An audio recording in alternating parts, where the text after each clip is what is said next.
հայերեն շումերերեն, հայերեն ուրարտերեն, չակերտավոր ասած, հայերեն խեթերեն, հայերեն խուրերեն եւ այլն, այս ցանկը կարելի է շարունակել եւ հայեր եւ այլ թեմաներ, այս բոլոր թեմաները ես ընդհանուր մի վերնագրի տակ կտեղավորեի այդ հայտնի, բայց անհայտ հայերի, որտեղ հայերին գիտեն, բայց նաև անհայտ են հայերի աշխատի համար, քանի որ մենք գիտենք, որ գիտությունը քաղաքականացված է, ով պատվիրում է, ով ջանք է թափում, նրա շահերին է ծառայում է, եւ մենք դուրս ենք մնացել դրա համար կան եւ օբյեկտիվ եւ սուբյեկտիվ պատճառներ, չանդրադառնանք այդ պատճառներին, քանի որ դրանք շատ են եւ մեր այսօրվա թեմայի մեջ չեն տեղավորվում, բայց այդ պատճառների հետևանքով է, որ այսօր մենք պայքարում ենք այդպիսի թեմաների տեղը գիտության մեջ հաստատելու համար։ Դեռևս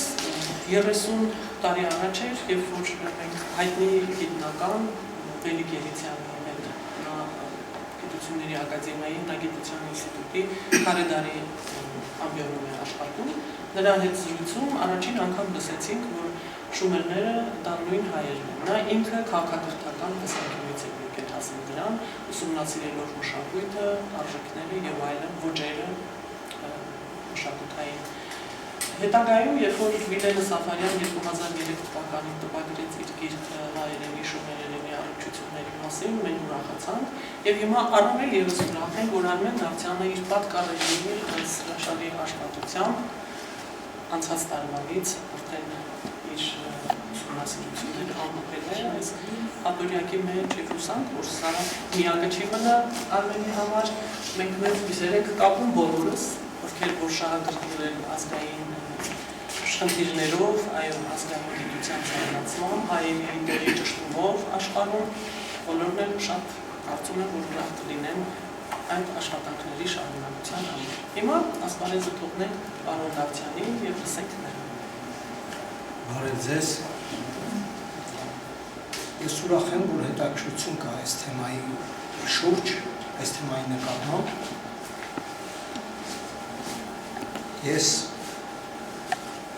համաձայն եմ, որ հումանիտար գիտությունները քաղաքականացված են եղել, բայց այնուամենայնիվ գիտությունը ունի օբյեկտիվ չափանիշներ, բարեբախտաբար, եւ այդ օբյեկտիվ չափանիշները այնուամենայնիվ փորձում են կիրառել մարդիկ։ Նույնիսկ պատմության զեղծարարները փորձում են այդ օբյեկտիվ չափանիշների տպավորություն ստեղծել, որտեղ այսինքն փորձում են խաղալ այդ կանոններով։ Բայց ես նաև ուզում եմ ասել, որ մեզանում մի քիչ գերագնահատված է, այս ընդհանուր մերածականում եմ ասում, ձեր խոսքը կա, մեզանում մի քիչ գերագնահատված է այդ քաղաքականացումը, ինչի հետ է դա կապված։ Այսինքն մենք շատ ավելի վատ կարծիքի ենք համաշխարհային գիտության մասին, քան նա իրականում կա։ Մենք շատ ավելի վիրավորված ենք եվրոպացի գիտնականներից, ամերիկացի գիտնականներից, քան իրականում իրենք մեղավոր են։ Իրականում իրենք շատ մեծ գործ են անել եւ անում, նաեւ մեր օգտին, որովհետեւ բացի զեղծարարներից, քաղաքական պատվեր կատարողներից, կա նաեւ նորմալ մարդիկ, ու հետաքրքիր է ճշմարտությունը։ Եվ հայերի հետ բացարձակապես առնչություն չունեցող մարդիկ շումերական նյութը ուսումնասիրելիս հանգել են մեզ համար շատ ձեռնտու եզրակացությունների։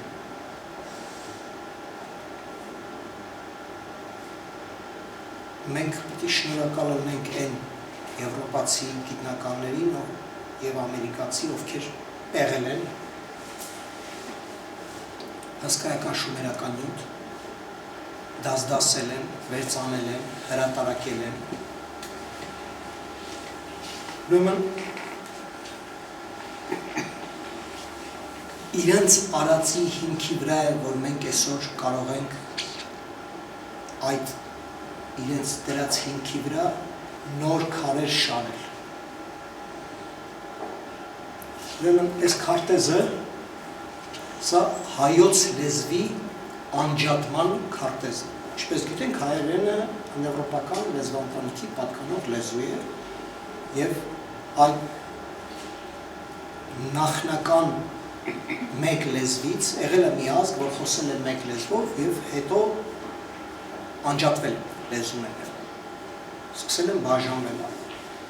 Ահա այդ անջատումը հայերենի հնդեվրոպական մայր լեզվից տեղի է ունեցել ահա այս տարածքում։ Ուրեմն, որպեսզի պատկերացնենք այս ինչ քարտեզը, այստեղ, եթե տեսնում եք, լավ տեսողությունից ունեցել, սա Կասպից ծովն է, այսպես։ Սա այսպես, սև ծովն է այստեղ։ Այսա Պոլիսն է։ Այստեղ Սիրիան է, այստեղ Սիրիան է, այստեղ Իրաքը։ Այստեղ Իրաքը։ Այսինքն, ահա այս կետում, սա այն կետն է, որտեղ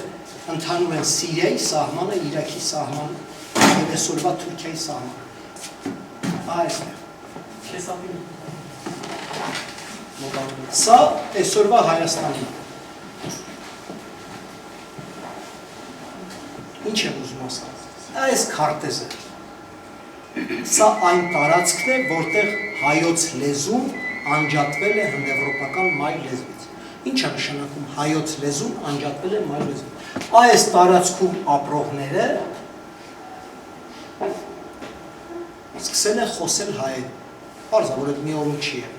Բայց այնքանը արդեն տարբերվել մնացած լեզվից, որ արդեն կարելի է բնորոշել որպես առանձին լեզու։ Ուրեմն, այս քարտեզը գծել են եվրոպացի գիտնականները, Նոր Զելանդացի, ավստրալացի, ամերիկացի գիտնականները։ Սա շատ մեծ խումբ է աշխատել, լեզվաբանների, աշխատել են տարիներ շարունակ, մի 10 տարուց ավել։ Այս քարտեզը գծելու համար, որտեղ մենք պետք է հիշենք, որ այսօր գենետիկա շատ արագ է զարգանում։ Գենետիկայի հետ կապված նվաճումները գիտության, բանաձևերը, որ նոր բանաձևեր ունեցան։ Լեզվաբանները փորձեցին համադրել գենետիկական այսօր հայտնի բանաձևերը լեզվաբանական նյութի հետ, արդյունքում ստացան քարտեզները, թե որ լեզուն որտեղ ծնվել, ասում եմ, եթե հայերենը անջատվում է ուրիշ լեզվից, դա արդեն նոր լեզվի ծնունդ է։ Այսինքն սա մի հանրություն է, որ խոսում է հայոց լեզվով։ Այստեղ կարևորը հիշել, որ այդ հանրությունը պարտադիր չի ինքը իրան ասի արմեն կամ հայ, բայց սա մի հանրություն է, որ խոսում է հայերեն։ Կարող է ինքը իրան ասի Պողոս։ Բայց ինքը արդեն առանձին հայախոս հանրություն է։ Թե այս հանրությունը ինչ կրոնական պատկերացումներ ունի, ինչ միֆոլոգիական պատկերացումներ ունի, ինչ գիտելիքներ ունի, օրինակ երկրագործության կամ մետաղամշակման կամ քարգործության, մենք չգիտենք, չենք խոսում ասել։ Բայց սա մի հանրություն է, որը խոսում է հայոց լեզվով։ Որովհետև թե իրենք իրենց ինչ են անվանում։ Սա պակաս կարևոր է։ Որովհետև նույն ազգը տարբեր ժամանակ իրենք կարող են տարբեր կերպ կոչել։ Ավելին հարևաններն են տարբեր կերպ կոչում։ Վրացիները մեզ ասում են Սոմեխ։ Հույները ասում են Արմեն, մենք մեզ ասում ենք հայ։ Սոմեխը, հայը, Արմենը բացարձակապես իրար հետ կապ չունեցող բան է։ Այսինքն էթնոնիմը ազգի անունը, ուրիշների տրված կամ սեփական ազգի կողմից տրված անունը, ոչ մի կապ չունի, այսինքն սա մի հանրություն, այսա է հայ ժողովուրդը։ Ծագել է ահա այստեղ։ Կասպից ծով, Սև ծով, մինչև Պոլիս, այստեղ է Սիրիայի Իրաքի սահմանագիծն։ Սա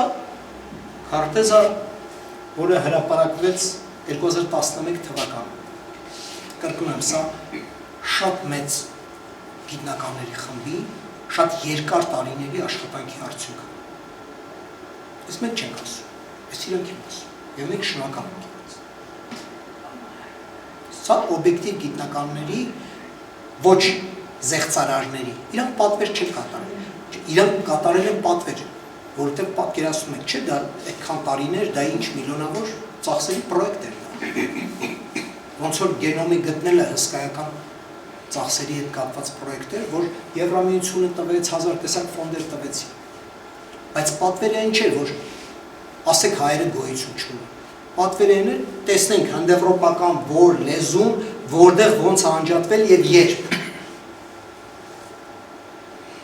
Պատվիրել են ճշմարտությունը, ինչքանով որ հնարավոր է այսօրվա գիտությունը դա կարող է անել։ Էսա։ Ինչի է սա այսքան կարևոր։ Այդ բոլոր հեքիաթները քաղաքականացված, թե հայերը բնիկ չեն, հայերը չգիտեմ, հնդեվրոպական մայր հայրենիքից, Բալկաններից չգիտեմ, որտեղից գաղթել են, այդ սա հեքիաթները մոռացեք։ Դա 100-150 տարի առաջվա հնացած, այլևս հերքված գիտական կարծիքներ են։ 150-100 տարի առաջվա հնացած հերքված գիտական կարծիքները մոռանում ենք։ Այսօրվա գիտական ճշմարտությունը սա է։ Վաղը գիտությունը կապացուցի, որ ուրիշ մոլորակից ենք եկել, կասենք ուրիշ մոլորակից ենք եկել։ Այսօրվա գիտական ճշմարտությունը սա է։ Երբ որ տարբեր գիտնականներ կապ էին տեսնում հայերենի և շումերենի միջև, հայկական քաղաքակրթության, շումերական քաղաքակրթության մասին, այդ նույն 100 տարի առաջ, ինչ էին ասում այդ մարդկանց։ Ասում են, դա ինչ հակագիտական կարծիք է։ Հայերը հնդեվրոպացիներ, ուրեմն այստեղ չեն։ Հայերը գտնվում են դեռ իրենց հնդեվրոպական նախահայրենիքում, երբ որ շումերները ահա այստեղ են։ Այսօրվա Բաղդադը ու հարավ։ Պատկերացրիք չէ այստեղ են։ Ասում են, եթե շումերները այստեղ են, հայերը Բալկաններում, ոնց կարող է հայերն են դրանք կամ հայերին ցեղակից լինեն կամ կապ ունեն։ Բացարձակ ոչ մի կապ, մոռացեք, աշխարհագրական առումով իրար հետ կապ չունի։ Երկրորդ, հայերենը շումերերենի հետ չի կարող կապ ունենալ, որովհետև շումերերենը երբ որ գոյություն ուներ, երբ որ գրած են այդ սալիկները, դեռ հայոց լեզու գոյություն չունի։ Ասում էին հայոց լեզուն դեռ չի անջատվել հնդեվրոպական մայր լեզվից։ Ինչպես մենք կարող ենք համեմատել շումերերենը, կոնկրետ վկայված գրավոր այս լեզուն, մի լեզվի հետ, որը դեռ գոյություն չունի, մեր թվարկությունից առաջ 3-րդ հազարամյակում։ Այսինքն կա աշխարհագրական անհամապատասխանություն, հայերը հարևան չեն, Աստված գիտի որտեղ են, երկրորդ հայոց լեզուն էլ դեռ չկա։ Հիմա այսօրվա տվյալները եւ գենետիկների եւ լեզվաբանների ասում են, որ հենց այդ ժամանակ արդեն հայոց լեզու կա։ Ավելի Եփրատ ու Տիգրիս գետերով, այստեղ միջագետ կա։ Եփրատ ու Տիգրիս գետերով հնարավոր չի, որ մարդը չիջնի հոսանքնի վեր։ Որևէ հնագիր դա ձեզ կասում, դա հնարավոր բան չի, որտեղ էլեմենտար քո փայտը որ ընկավ, գետը տանելու է ներքև։ Ավելին ասեմ, մինչև 15 թվականը այդ նույնիսկ ֆոտոները կան։ Մերոնք այդ փչովի կամերներով, նաև այծի տիկերով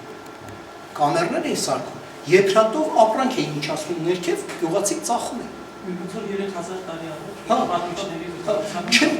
մինչև 15 թիվը դե ապրանքները ապրանք էին իջացնում ներքև, ծախում են, որտեղ դա ամենաէժան եւ ամենաարագ եւ ամենաանվտանգ ճանապարհն էր։ Ուրեմն, ինչ ունենք մենք։ Մենք ունենք վերանայված աշխարհագրություն, հայերը անմիջական հարևանն են միջագետքի։ Մեկ։ Եվ ունենք վերանայված ժամանակագրություն։ Մեր ժամանակ հայոց լեզու արդեն կա, արդեն անջատված է։ Այս երկուսը ինչ է ցույց տալիս, որ ստեղից իջնողը, իսկ շումերը իջել են հենց այստեղից։ եւ Տիգրիսի վերին հոսանքներից են իջել։ Սա ապացուցված է հնագիտորեն։ Ավելի շումերական երկրագործության ավելի հին տարբերակը,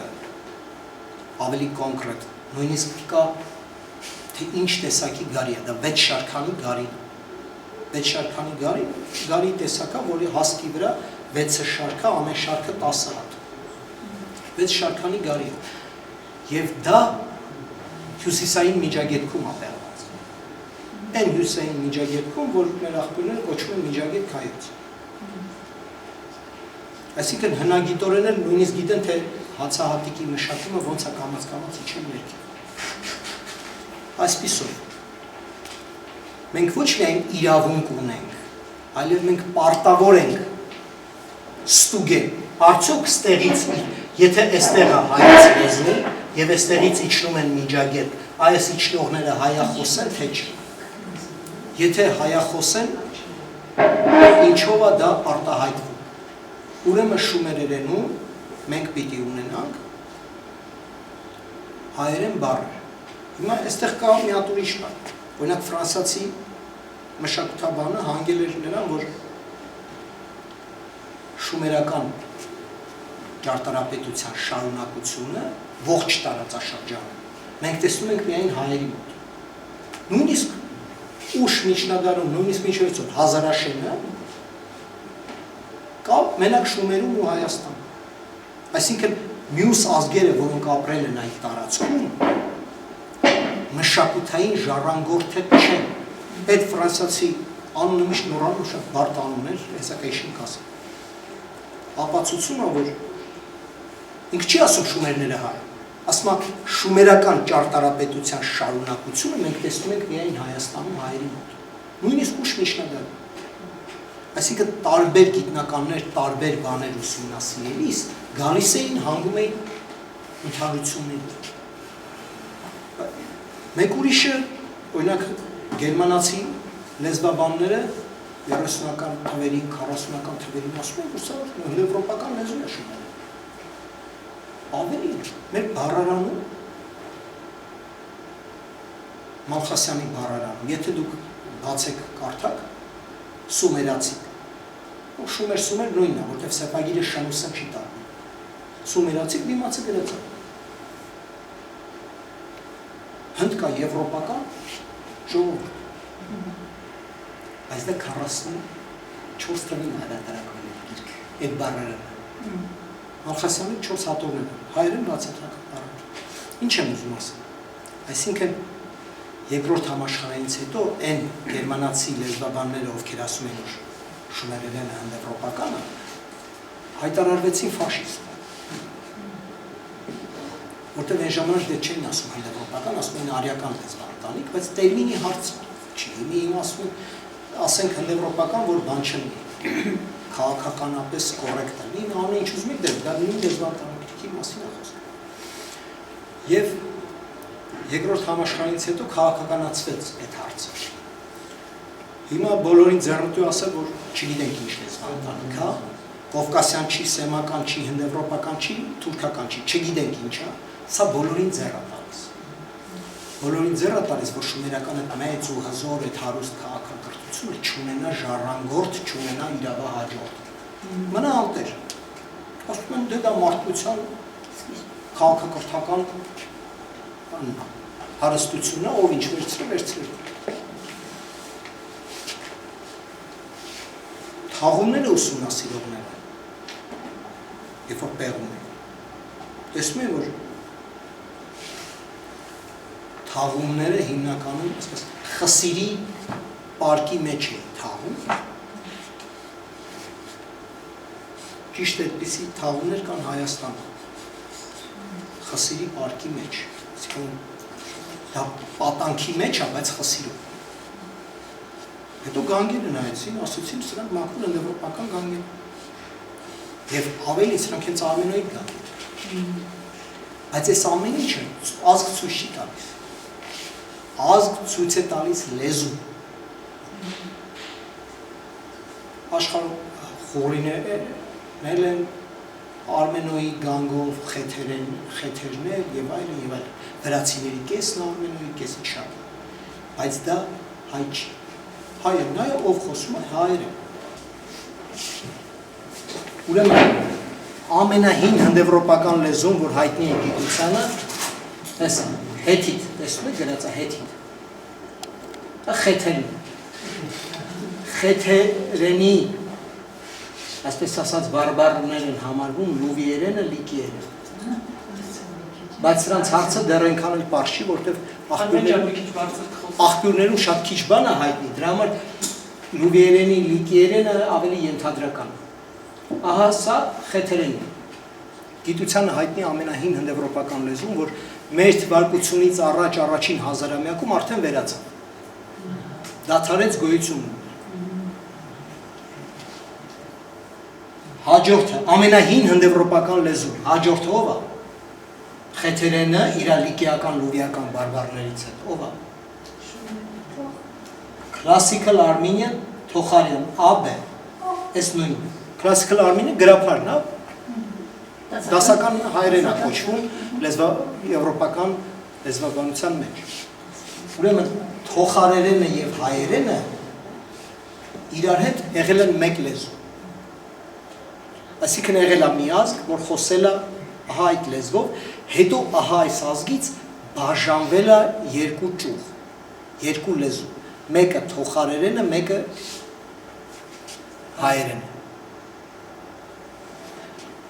Թոխարերենը նույնպես վերացել է մեր թվարկությունից առաջ առաջին հազարամյակում։ Սրանք կոպիտ ասած մեր ամենամոտիկ աղբերներն են, ոնց որ ռուսերեն, ուկրաիներեն։ Որ ինչ-որ ժամանակ նույն լեզուն է եղել, հետո ժամանակի ընթացքում ճյուղավորվել։ Այսպիսով, այս classical Armenian, որ գրած է, այս թոխարերեն անուբեն այդ տարբեր աղբյուրներ են, այնտեղ գրային համակարգի հետ կապված տարբերություններ են։ Հիմա ինչ ունենք մենք այսօր։ Այս սա ինչ է։ Այստեղ հետո արդեն շատ ուշ այս ավեստայի լեզունը, հետո հին պարսկերենը, սրանք սա ջայրներ են։ Ամենահին չմեռած հնդեվրոպական լեզուն հայերենն է, classical Armenian։ Դրանից ավելի հին, այսինքն մեզ հասակակից, եղել է թոխարերենը մեր քույր լեզուն կամ եղբայր լեզուն, որ մարել է առաջին հազարամյակում մեր թվարկությունից առաջ, եւ եղել է խեթերենը, որ ուրիշ լեզու է, էլի ցեղակից մոտ։ Բայց որը էլի առաջին հազարամյակում մեր թվարկությունից առաջ մարել։ Այս է հայերենը։ Հնդեվրոպական ամենահին լեզուն, որը ապրում է այս մոլորակի վրա, հայերենն է։ Սա մենք չենք ասում, էլի մենք չենք, սա այս նույն ուսումնասիրության արդյունք է։ Ուզում ասեմ, մենք երբ որ այդքան դժգոհում ենք, որ գիտությունը քաղաքականացված է, մեզ անընդհատ անտեսում է եւ այլն, այդպես չի։ Երբ որ մարդիկ ստանում են կոնկրետ պատվեր, կոնկրետ աշխատանք կատարելու, պրոֆեսիոնալները լավ են, բարեխիղճ անում են այդ գործը։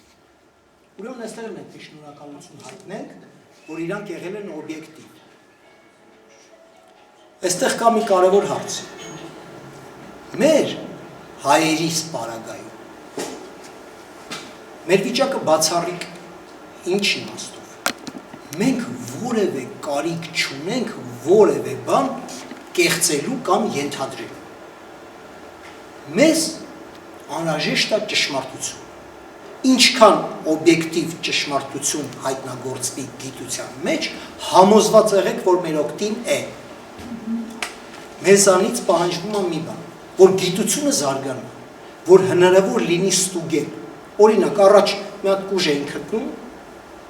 ասում էին, «Էս ինչ հազարամյակ է», չէին էլ ջոկում։ Հիմա հասարակ օրինակ ասեմ, եթե այսօրվա տեխնոլոգիաները չլինեին, ու այդ կոշիկը գտնվեր Արենի քարանձավում, մեկը ասել, որ դա աշխարհի ամենահին կոշիկն է, վրի կծծաղենք, ասել, էլի հայերը գլուխ են գոռում։ Բայց հենց որ կա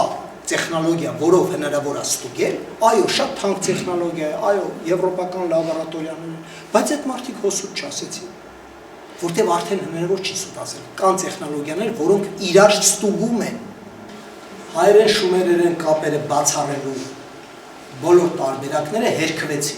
հերքվեցին նոր գիտության կողմից, նույն եվրոպացիների կողմից։ մշակութային ընդհանրությունները հաստատվեցին։ Նոր պեղումները Հայաստանի բերեցին լիքը բաներ։ Մի խաղողի կորիզ են հայտնաբերել այդ նույն Արենիում, այդ խաղողի կորիզի լաբորատոր հետաքննության արդյունքները դեռ չկա։ Բայց եթե լինի, մի նոր սենսացիա է լինի։ Այդ է բոլորը։ Հիմա գանք արդեն հայերեն շումերերեն ընդհանրությունների։ Հայերեն շումերերեն ընդհանրությունների վաղուց են նկատվել, բայց դրանք համարվել են կամ պատահական ընդհանրություններ, կամ փոխառություններ, ընդ որում ուղղակի փոխառությունները նույնպես բացառվել են։ Քանի որ նախկինում ասում են, որ հայերը շումերները հարևան չեն եղել, ուրեմն փոխառությունները կարող են լինել միջնորդավորված։ Այսինքն մի լեզու շումերներից, օրինակ աքադները վերցնում են մի բառ, հետո դրանից անցնում են մի հարևանին, հետո նրանց հետ հայերը շփվելով դա վերցնում։ Այսինքն կան մշակութային, այսպես ասած,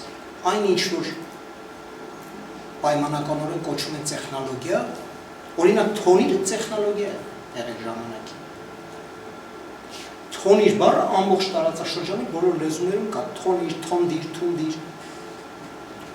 Ինչ է սա նշանակում։ Սա նշանակում, որ սա մշակութային փոխառություն է։ Սա չի նշանակում քրդերների շումերների հետ հավասար այդ թոնիրը սարքել։ Այստեղ չեն կարող ասեն բառը ումն է, եթե տարածաշրջանի բոլոր լեզուները ում են։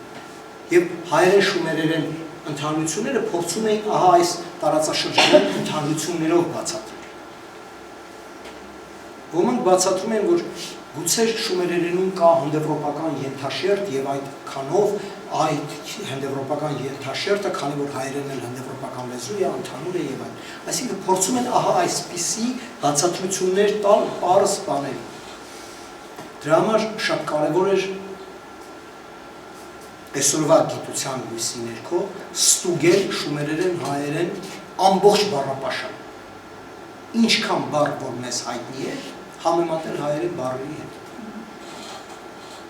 20-ական 30-ական թվականներին քիչ բառեր հայտնի շումերերենից։ Այսինքն գաղափարագիրը կա, գիտեն ինչ է նշանակում, բայց շումերերենում ինչպես է դա հնչել չգիտեն։ Որոշ դեպքերում գիտեին, որոշ դեպքերում չգիտեին։ Եվ մենք շնորհակալ ունենք աքադներին։ Աքադները արևելասենական ցեղեր էին, որ եկան Միջագետք սկսեցին ապրել, խոցնել գաղթ եղավ։ Ոնց է հիմա ասենք, պակաս բարեկեցիկ երկրներից կա գաղթ դեպի ավելի բարեկեցիկ երկրներ, այն ժամանակ էլ այդպիսի գաղթ եղավ։ Եվ քանի որ շումերը շատ բյուրոկրատական պետություն էր, այն իմաստով որ շատ էին գրում, ամեն ինչ գրում, հաշվապահությունը շատ խիստ էր։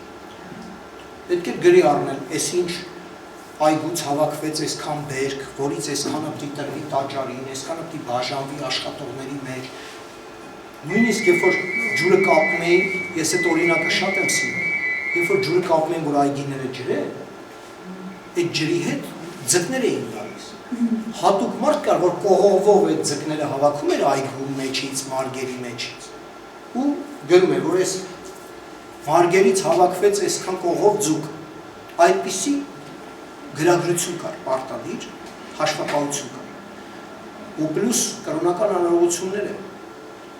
շումերերեն էին եւ եկած աքադները պիտի սովորեին այդ լեզուն, ինչպես որևէ միգրանտ պիտի սովորի պետական լեզուն որտեղ եկել։ Ինչ էին անում։ Իրանք ստեղծեցին բառարաններ, աքադներ, որտեղ վերցրին նախ շումերական գիրը, սկսեցին նույն բանկերով գրել իրենց լեզվով։ Դա նույնն է, որ ասենք թուրքերը վերցնում են լատինատար եւ գրում են իրենց լեզվով, այսինքն գրային համակարգը ուրիշին է, բայց գրում ես քո լեզվով։ Ճիշտ այդպես աքադները շումերական սեպագիրը վերցրին, սկսին գրել իրենց լեզվով։ Հետագայում այդ նույն շումերական սեպագիրով գրեցին բոլորը, ամեն մեկը իր լեզվով, Ուրարտուն, Խեթերենը եւ այլն, բայց դրանք բոլորը շումերների սարքածներ այդ համակարգը։ Ուրեմն, այս բառարաններում շումերական սեպանշանի դիմաց դրվածը ոչ միայն այդ բառը ինչ է նշանակում, նաև գրված է թե ինչպես է հնչում շումերերեն բառը, այսինքն տրանսկրիպցիա։ Ոնց որ անգլերենի բառարան բառի նշանակությունն է գրած ու դրած է տրանսկրիպցիան ինչպես հնչեցնել բառ։ Այսպիսով այսօր արդեն 21-րդ դարում, որ երբ որ հրապարակվեցին ակադերեն այդ բառարանները, դասագրքերի, բոլորը չէ, բայց շատ բառ հրապարակվեց։ Մենք այսօր շումերերեն բառերի մասին շատ ավելի գիտենք։ Մենք գիտենք ինչպես սա հնչել բառը եւ ինչ իմաստ է ունեցել։ Բայց այստեղ իհարկե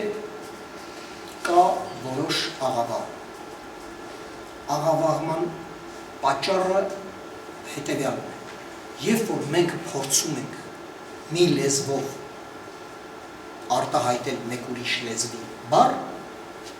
այստեղ անպայման կորուստ է, որովհետև երկու տարբեր լեզուներ ունեն երկու տարբեր հնչողական համակ։ Սովորական պարզ օրինակ, փորձեք ռուսերեն տառերով գրել հայերեն բառեր եւ կտեսնեք, թե ինչքան շատ դեպքերում աղավաղումներ լինում։ Լինում որ չի լինում աղավաղում, նայած բառ, բայց շատ դեպքերում լինում են աղավաղումներ, որովհետև դա լրիվ ուրիշ լեզու։ Հիմի սերմական այդ լեզուն ակադերեն, լինելով լրիվ ուրիշ հնչյունական համակարգի կրող, նա չէր կարողանում արտահայտել շումերերենի ամբողջ հնչյունական գունապնակը։ Դա նույնն է, որ այսօր մենք անգլերեն տրանսկրիպցիա կարդալուց դժվարանանք։ Այսօր լատինատար հայերեն այ պատկերացրեք լատինատար հայերեն։ Երբ որ ես գրում եմ օրինակի համ, ես մեղա քեզ Տեր Աստված, այս օրինակը պիտի ասեմ։ Նոր տարում ես ստացա իմ հեռախոսի վրա մայր աթոռից գրած է Քրիստոս թսնավ, ծնգրել են թսը եւ հայտնել թսավ։ Հիմի ես որ հայերեն գիտեմ, ես հասկանում եմ ինչա գրում, որտեղ ես գիտեմ, որ այնտեղ պետք է լինի ց, քանի որ ց չկա, փորձել են ց-ով արտահայտել, ց-ն էլ անգլերենում գրվում է թս, բայց եթե ես հայերեն չիմանամ, ես պիտի ասեմ, որ գիտեք, հայերենում, իբր թե հայերեն գիտեք, եթե ես ահա այդ լատինատար հայերենն եմ սովորել, ես պիտի գամ ասեմ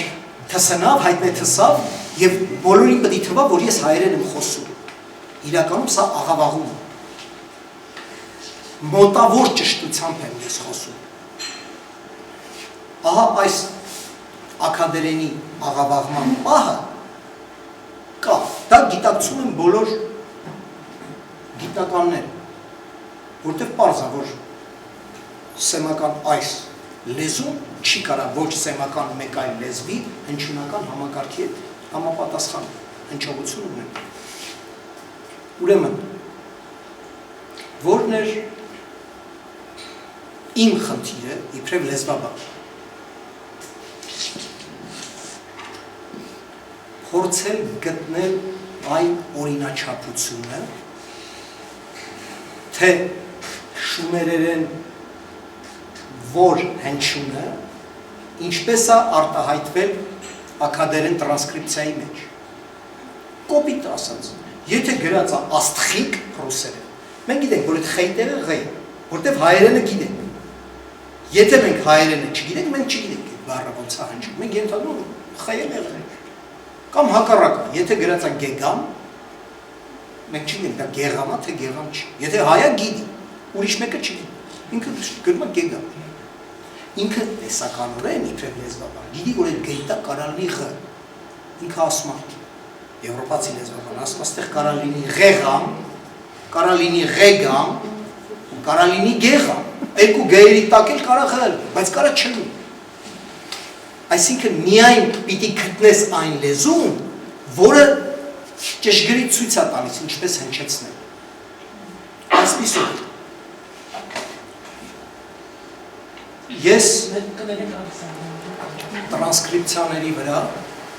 ակադական տրանսկրիպցիաները ճիշտ կարդալու վրա ծախսել եմ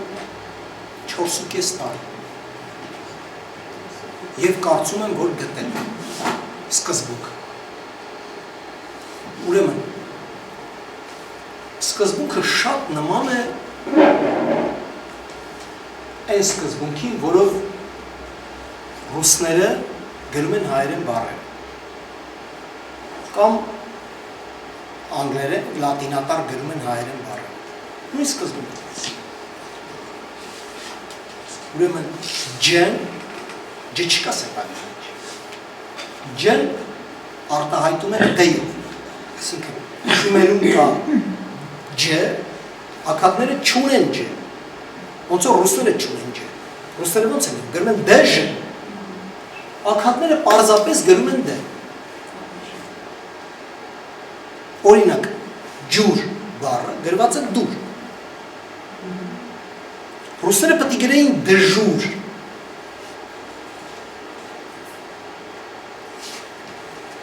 Ահա այս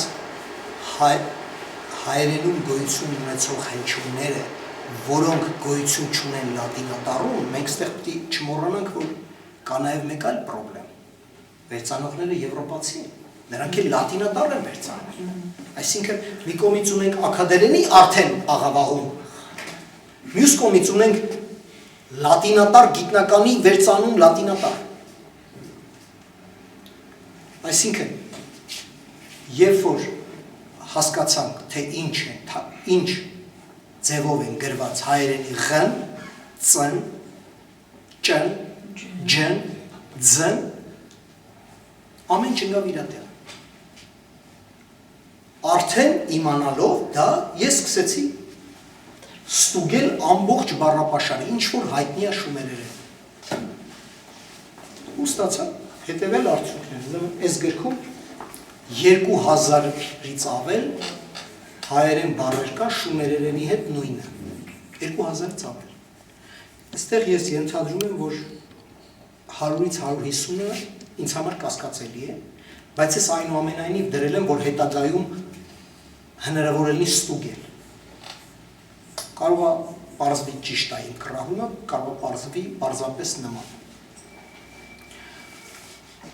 Ես ենթադրում եմ, որ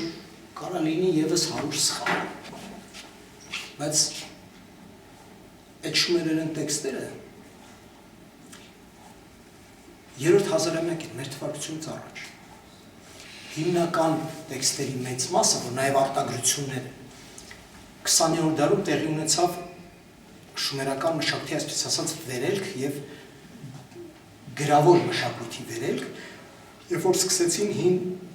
աղբյուրներից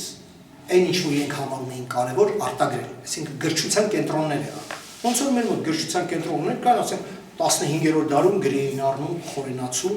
մենք հո 5-րդ դարի խորենացու մատյան չունենք, մենք ունենք 10-րդ դարից, 11-րդ դարից։ Դա արդյունք է անընդհատ արտագրելու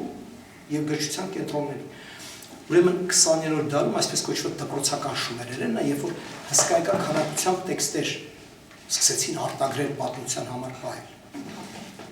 Դրանք եւ դիցաբանական տեքստեր են, եւ երկրագործական հրահանգներ են, եւ հաշվապահական հսկայական։ Մի խոսքով, այս բառապաշարը, երբ որ մենք նայում ենք, մենք տեսնում ենք, որ ինչ եմ ուզում ասեմ, որ 20-րդ դար մեր թվարկությունից առաջ արտագրած է, բայց ինքը ավելի հին աղբյուր է։ Կարող է 500 տարի հին լինի կամ 300 տարի հին լինի։ Ոնց որ 15-րդ դարից ունենք 1000 տարի առաջվա խորենացու աղբյուր։ Ուրեմն այսօր մենք 21-րդ դարում ենք։ Հիմա հաշվի 5000 տարուց ավել ժամանակային տարբերությամբ 2000 բառ։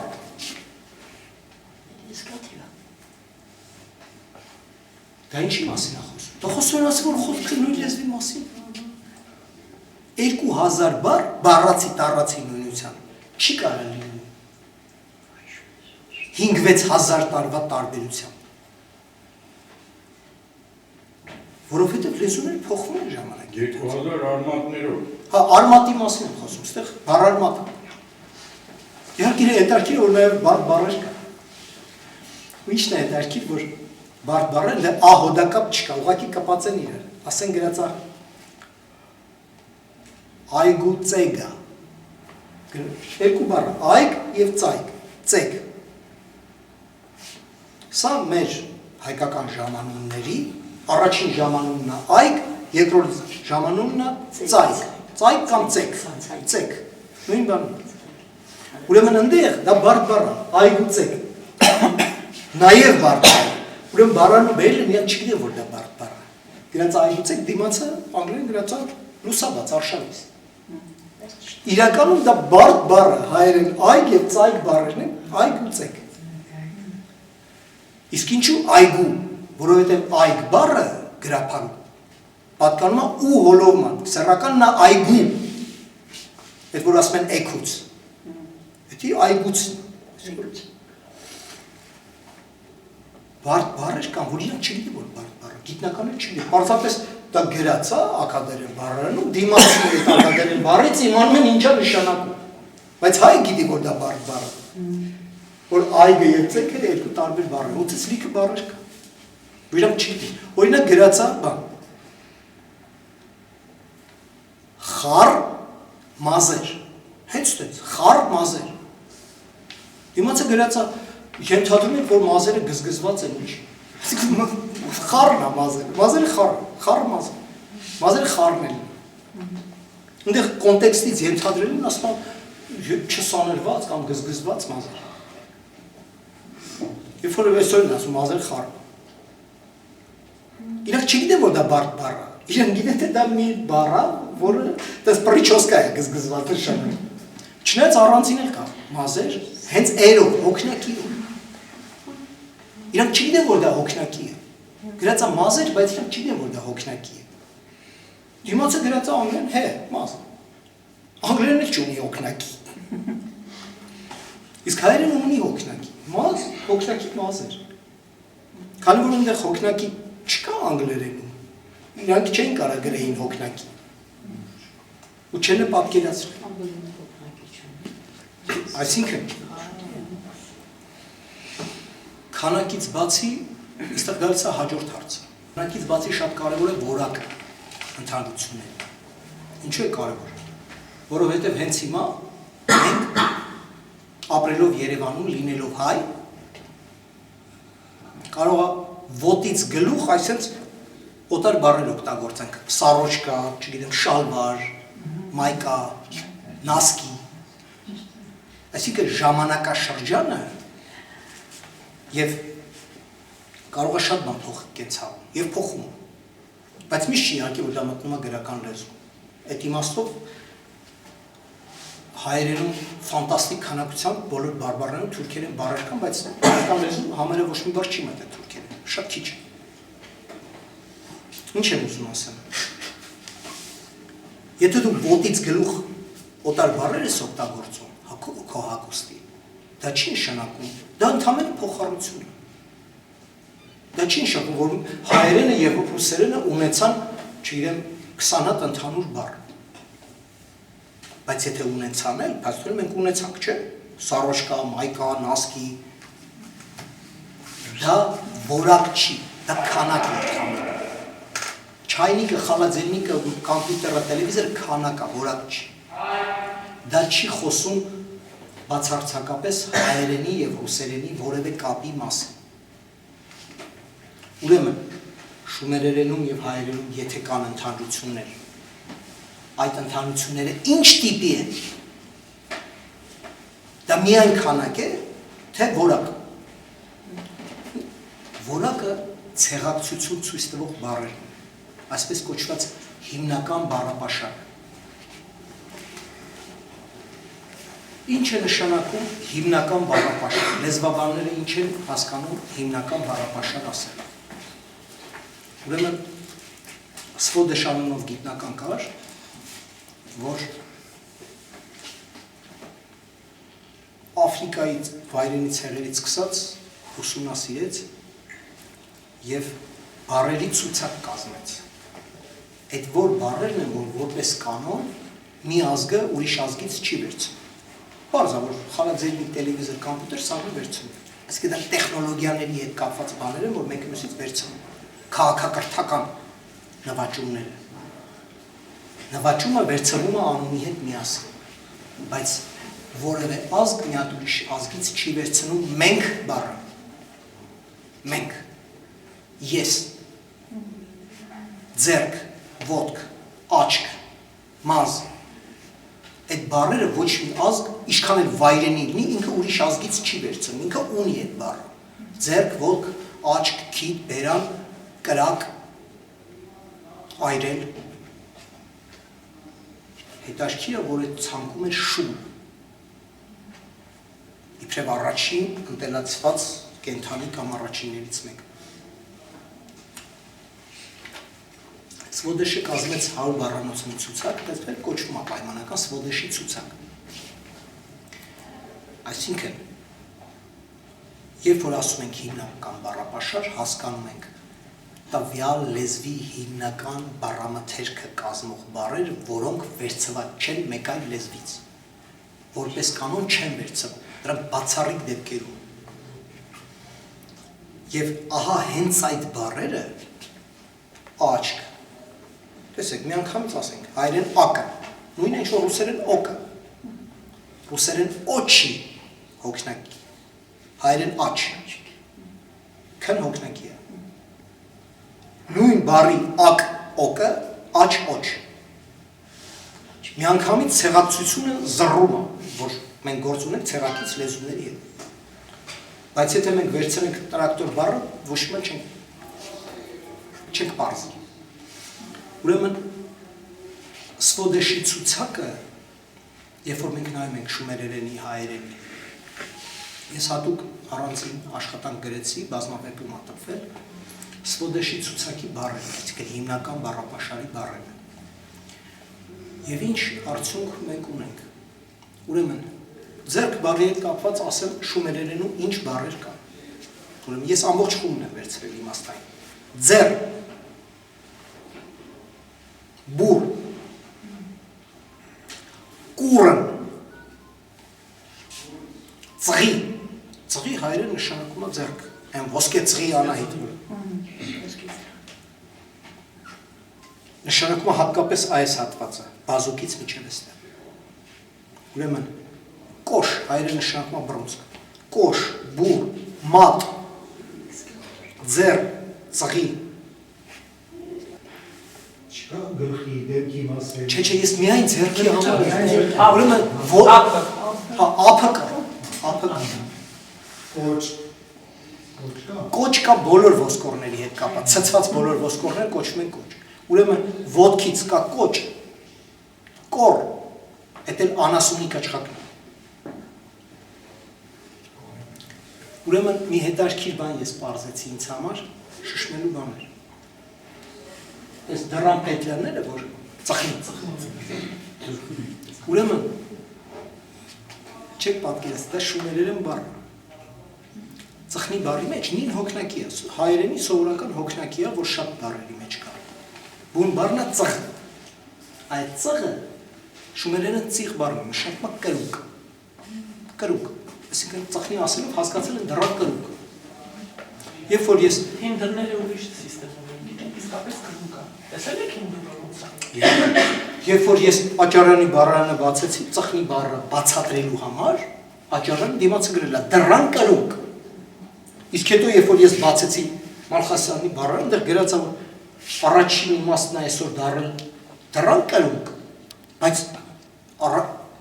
չի նախնական իմաստը եղել է պարզապես կրուկ, մարդու կրուկ։ Կրնքի վրա բաց։ Այո, կրնքի վրա դուռը բացել եւ այլն։ Այսինքն ծխնի բառի ծիղ արմատը շումերերեն կրունկ բառն է։ Պարզապես հոգնակի։ Որպեսզի ավելի հասկանալի լինի, հինդրները վերևից ու ներքևից ունեցող եւ փոսիկը, որի մեջ պտտվում են, այսինքն այսպիսի ծխնիներ չեն։ Իրանք մտել են հողի մեջ եւ իսկապես կրունկի նման սենց այսպես գնում է։ փոսիկի մեջ է, պտտվում է։ Ինչ եմ ուզում ասել, որ հա, կրունկի կուր արմատը կա։ Կրուկն բառի մեջ հայերենում, ուկնը դա վերջացած է, մասնիկ է, ոնց որ արմուկն, կրուկ, կուրն է արմատը, ուրեմն կրուկ, ծխնի, կոչ, կոր, հետը նույն ոտն է, հետյոտն, հետևակ, հետո, Թաթը, չկա թաթը։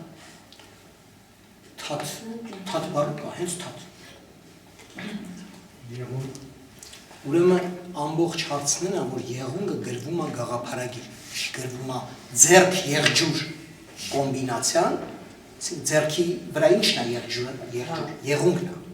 այսինքն գաղափարագիր կոմբինացիա, դրած է ձեռք եղջյուր եւ այդ կոմբինացիան նշանակում է եղունգ, բայց թե ինչպես է հնչել հայտնի չի։ Ուրեմն մի խոսքով ամեն մի ձեռքի, ոտքի, գլխի գանգ բառը, գլխի ոսկորը, էդ էլ կա, կոտ, գլխի ես մասը, այսինքն անենց մանրամասներով հայերեն շումերեն միայն մարդու մարմնի մասը բարձրման հարցը, այդ բոլոր բառերը, որ ասում եք, հայերեն հնչողությամբ են, այսինքն ոնց այս բոլոր բառերը, հա այս բառերով գրած, այսինքն եթե այդ բառերը գիտնականներն են այնպես կան։ Բայց ո՞րից իմանամ, այդ մյուս գիտնականները, կոնկրետ Պենսիլվանիայի համալսարանի կայքում, պարզապես այդ հայերեն բառերը գրված են լատինատար։ Մի դեպքում կոճի դեպքում, էլի գրած է դեյով կոդ, դիկարդաս կոճ։ Մի դեպքում գրված է կոտ, այս էլ ես կոտն է։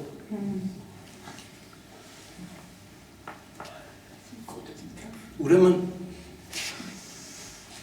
մարդու մարմնի մասերը լինելով նախնական, ուրեմն կրակ վառելու հետ կապված, ուրեմն շումերերում կա հուր, կա կուր, որ կրակ բառի արմատ է, կրակ բառի մեջ ակը մասնիկ է, ոնց որ գունդ գնդակ, այդպես է կուր կրակ, արմատնա կուր, ուրեմն կուրը կա շումերերում, նշանակում է կրակ, հուր կա, այրել, էրել, այը է անդր գրվում, այ է նույնը, այրել, էրել, կա, վառ, վառել, գրածա վառ, քերականական վերջավորությունները չեն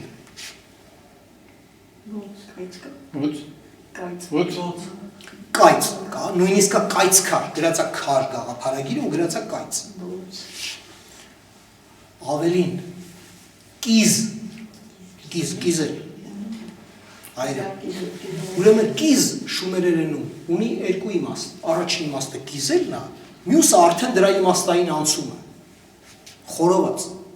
անգլերեն գրած էր բան, տապակած միս, բարբիկյու բան, բայց խորովածն է, ասա որտեղ ես գիտեք, որտեղ աչարեն բառանում կիզ, գրած է, վառել, այրել, կիզել, ու գրած է կիզ, իմաց գրած է խորոված, աչարենի բառանում է գրած, երբ որ ուզում էի հասկանալ, թե այս միսը կոնկրետ ինչն է, այսինքն մենք գիտենք շումերները խորովածին ինչ են ասել են կիզ, որ նույն կիզել այրել բառն է, հա, խորով, հենց տենց խորով, խայրել, խարկել, խար արմատը կա, խարույկի, ուրեմն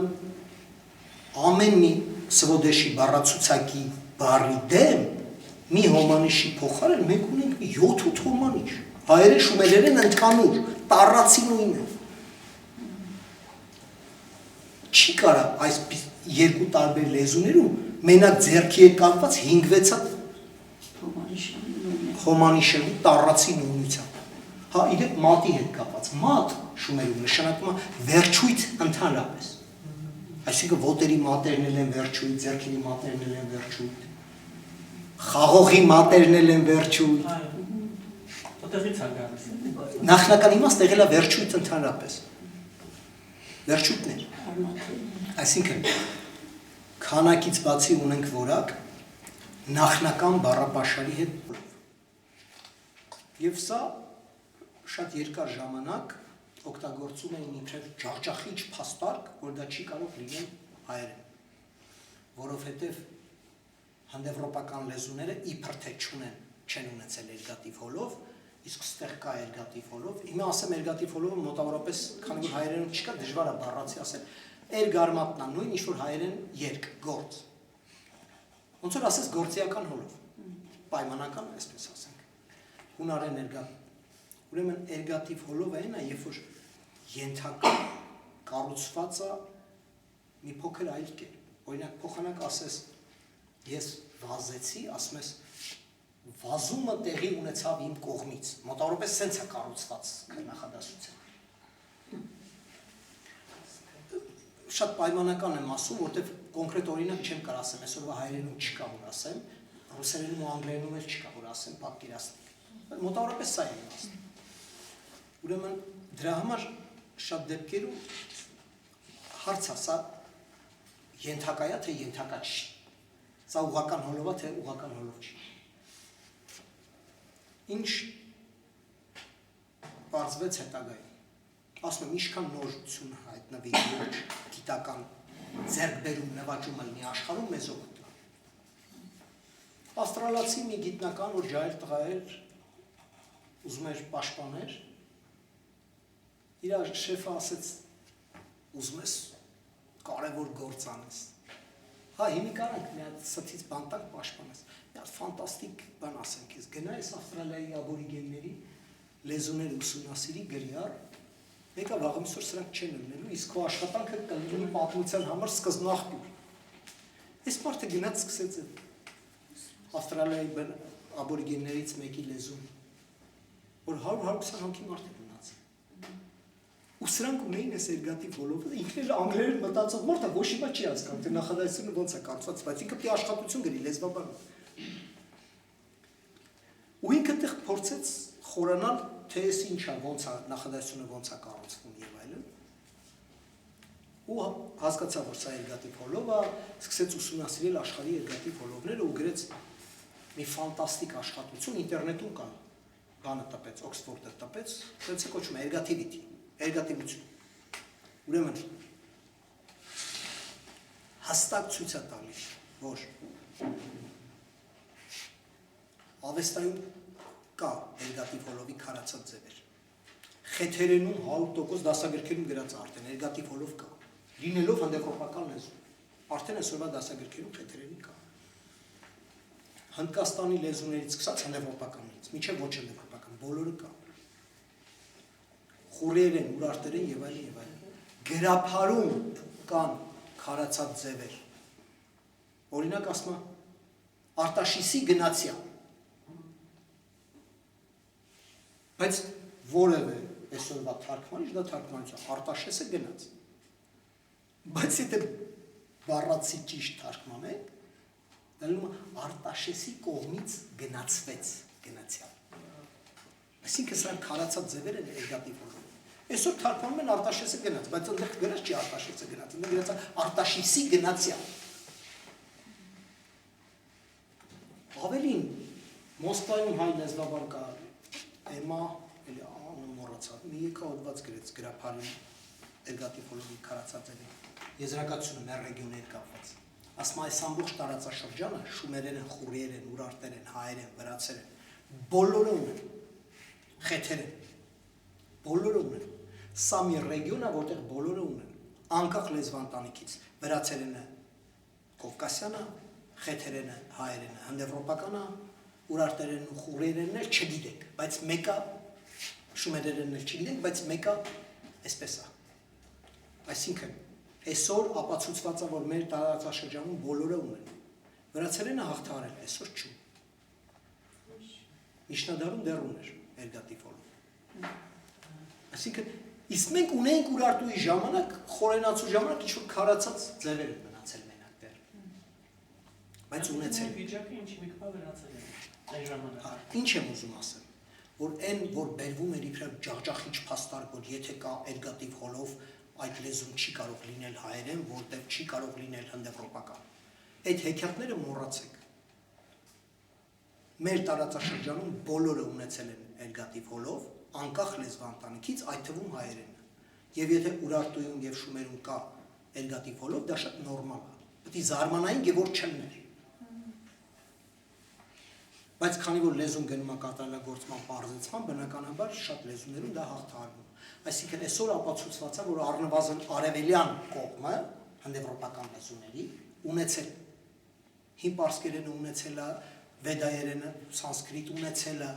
մինչև այսօր կենթանեն պարզվեց քրդերենի որոշ բարբառներ կան, մինչև այսօր ունեն, որ ակնհայտ իրանական լեզվանտանիքի լեզու։ Այսպիսով քերականական միակ տարբերությունը, որ ասում են կառուցվածքային տարբերություն կա, որը բացառում է հայերենի հետ ցեղացությունը, էս էլ անցավ մի կողմ հնացած, սա էլ է հնացած, չկա տես բան։ կա բառապաշար, որը ունի ֆանտաստիկ մեծ որակական եւ քանակական ընդհանրություն հայերենի հետ, իսկ երբ որ դրան գումարում ենք 5-6 հազար տարվա տարբերությունը, մենք ունենում ենք մի բացառիկ նույնություն։ Մյուս կողմից, ես էլ ասեմ ու ամփոփենք։ Շումերը երկրագործական տարածք էր։ Հայկական լեռնաշխարհից գետերով իջել են ներքև, հատկապես այն պատճառով, որ այնտեղ ավելի բերրի հողեր են եղել։ Քանի որ Տիգրիսն ու Եփրատը դիղմ են բերում, այնտեղ ավելի բարդ են։ Այն երկրագործական նվաճումները, որ ունեին Հայաստանի տարածքում ապրողները, այնտեղ ավելի կատարելագործեցին, որտեղ եղանակներ ավելի լավ եւ հողներ ավելի լավ, ավելի շատ երկու բերք էին ստանում։ Երկրագործական ամբողջ տերմինոլոգիան շումերական երկրագործության հայերեն է, ուղղակի մեկին մեկ հայերեն է։ Ես ապշած էի այն աստիճանի, որ արդեն ծիծաղում էի, որ կողքից մեկը տենար կասեր սա գիժ, որովհետև երբ որ այն բառը, որը ես չէի գտնում Աճարյանի բառարանում, ես գտնում էի Բդոյանի աշխատությունը, ցան մեջ, որ կոչվում է երկրագործական մշակույթը Հայաստան։ Այն տերմինները երկրագործական, որ Աճարյանի բառարանում չկար, ինչու չկար, որտեղ Աճարյանի բառարանում միայն մեր մատենագրության մեջ գրավոր վկայված բառեր։ Իսկ այստեղ ժողովուրդը կոնկրետ վարության կանում եւ կոնկրետ ակոսի եւ մնացած ամեն ինչ հետ կապված տերմիններ է օգտագործում Բութանի տարբեր մասերի եւ այլն եւ այլն։ Այս իմաստով երկրագործական տերմինները ուղղակի նույնիսկ լաղար բառ կա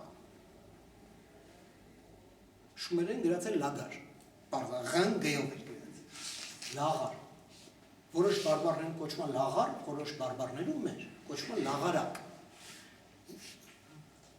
Դա ըստ Բդոյանի նկարագրելու ակոսի այդ երբ որ ակոսներ են խորը այն փոսնա, որտեղ սերն է։ Շումերում էս լագարի դեմ, գիտեք ինչ է գրած։ Գրած էր ակոսի փոս։ Ես որ կարդացի անգլերեն այդ ակոսի փոսը, բան չհասկացա։ Ակոսը այն ինքը փոս է, ակոսի փոսը որ ես չհասկացա։ Բայց երբ որ կարդացի Բդոյանի մոտ որ հասկացա, որ այն խորը տեղն է, որտեղ սերն է։ Այսպիսի մանրամասներ, ընդ որում դա Բդոյանը գրի առել հայ գյուղացու 20-րդ դարում ոչ մթա։ Իսկ այդ տեքստը գրած է 20-րդ դար մթա։ 40 դարի տարբերությամբ բանավոր է գյուղացի նույն բառն է օգտագործում 20-րդ դարի սովետական Հայաստանում։ Այսինքն այս տեսակ բաները չեն կարող լինել պատահական։ Կարա գութան բառը, եթե մի ազգը մի ուրիշ ազգից վերցրել է այդ կուլտուրան,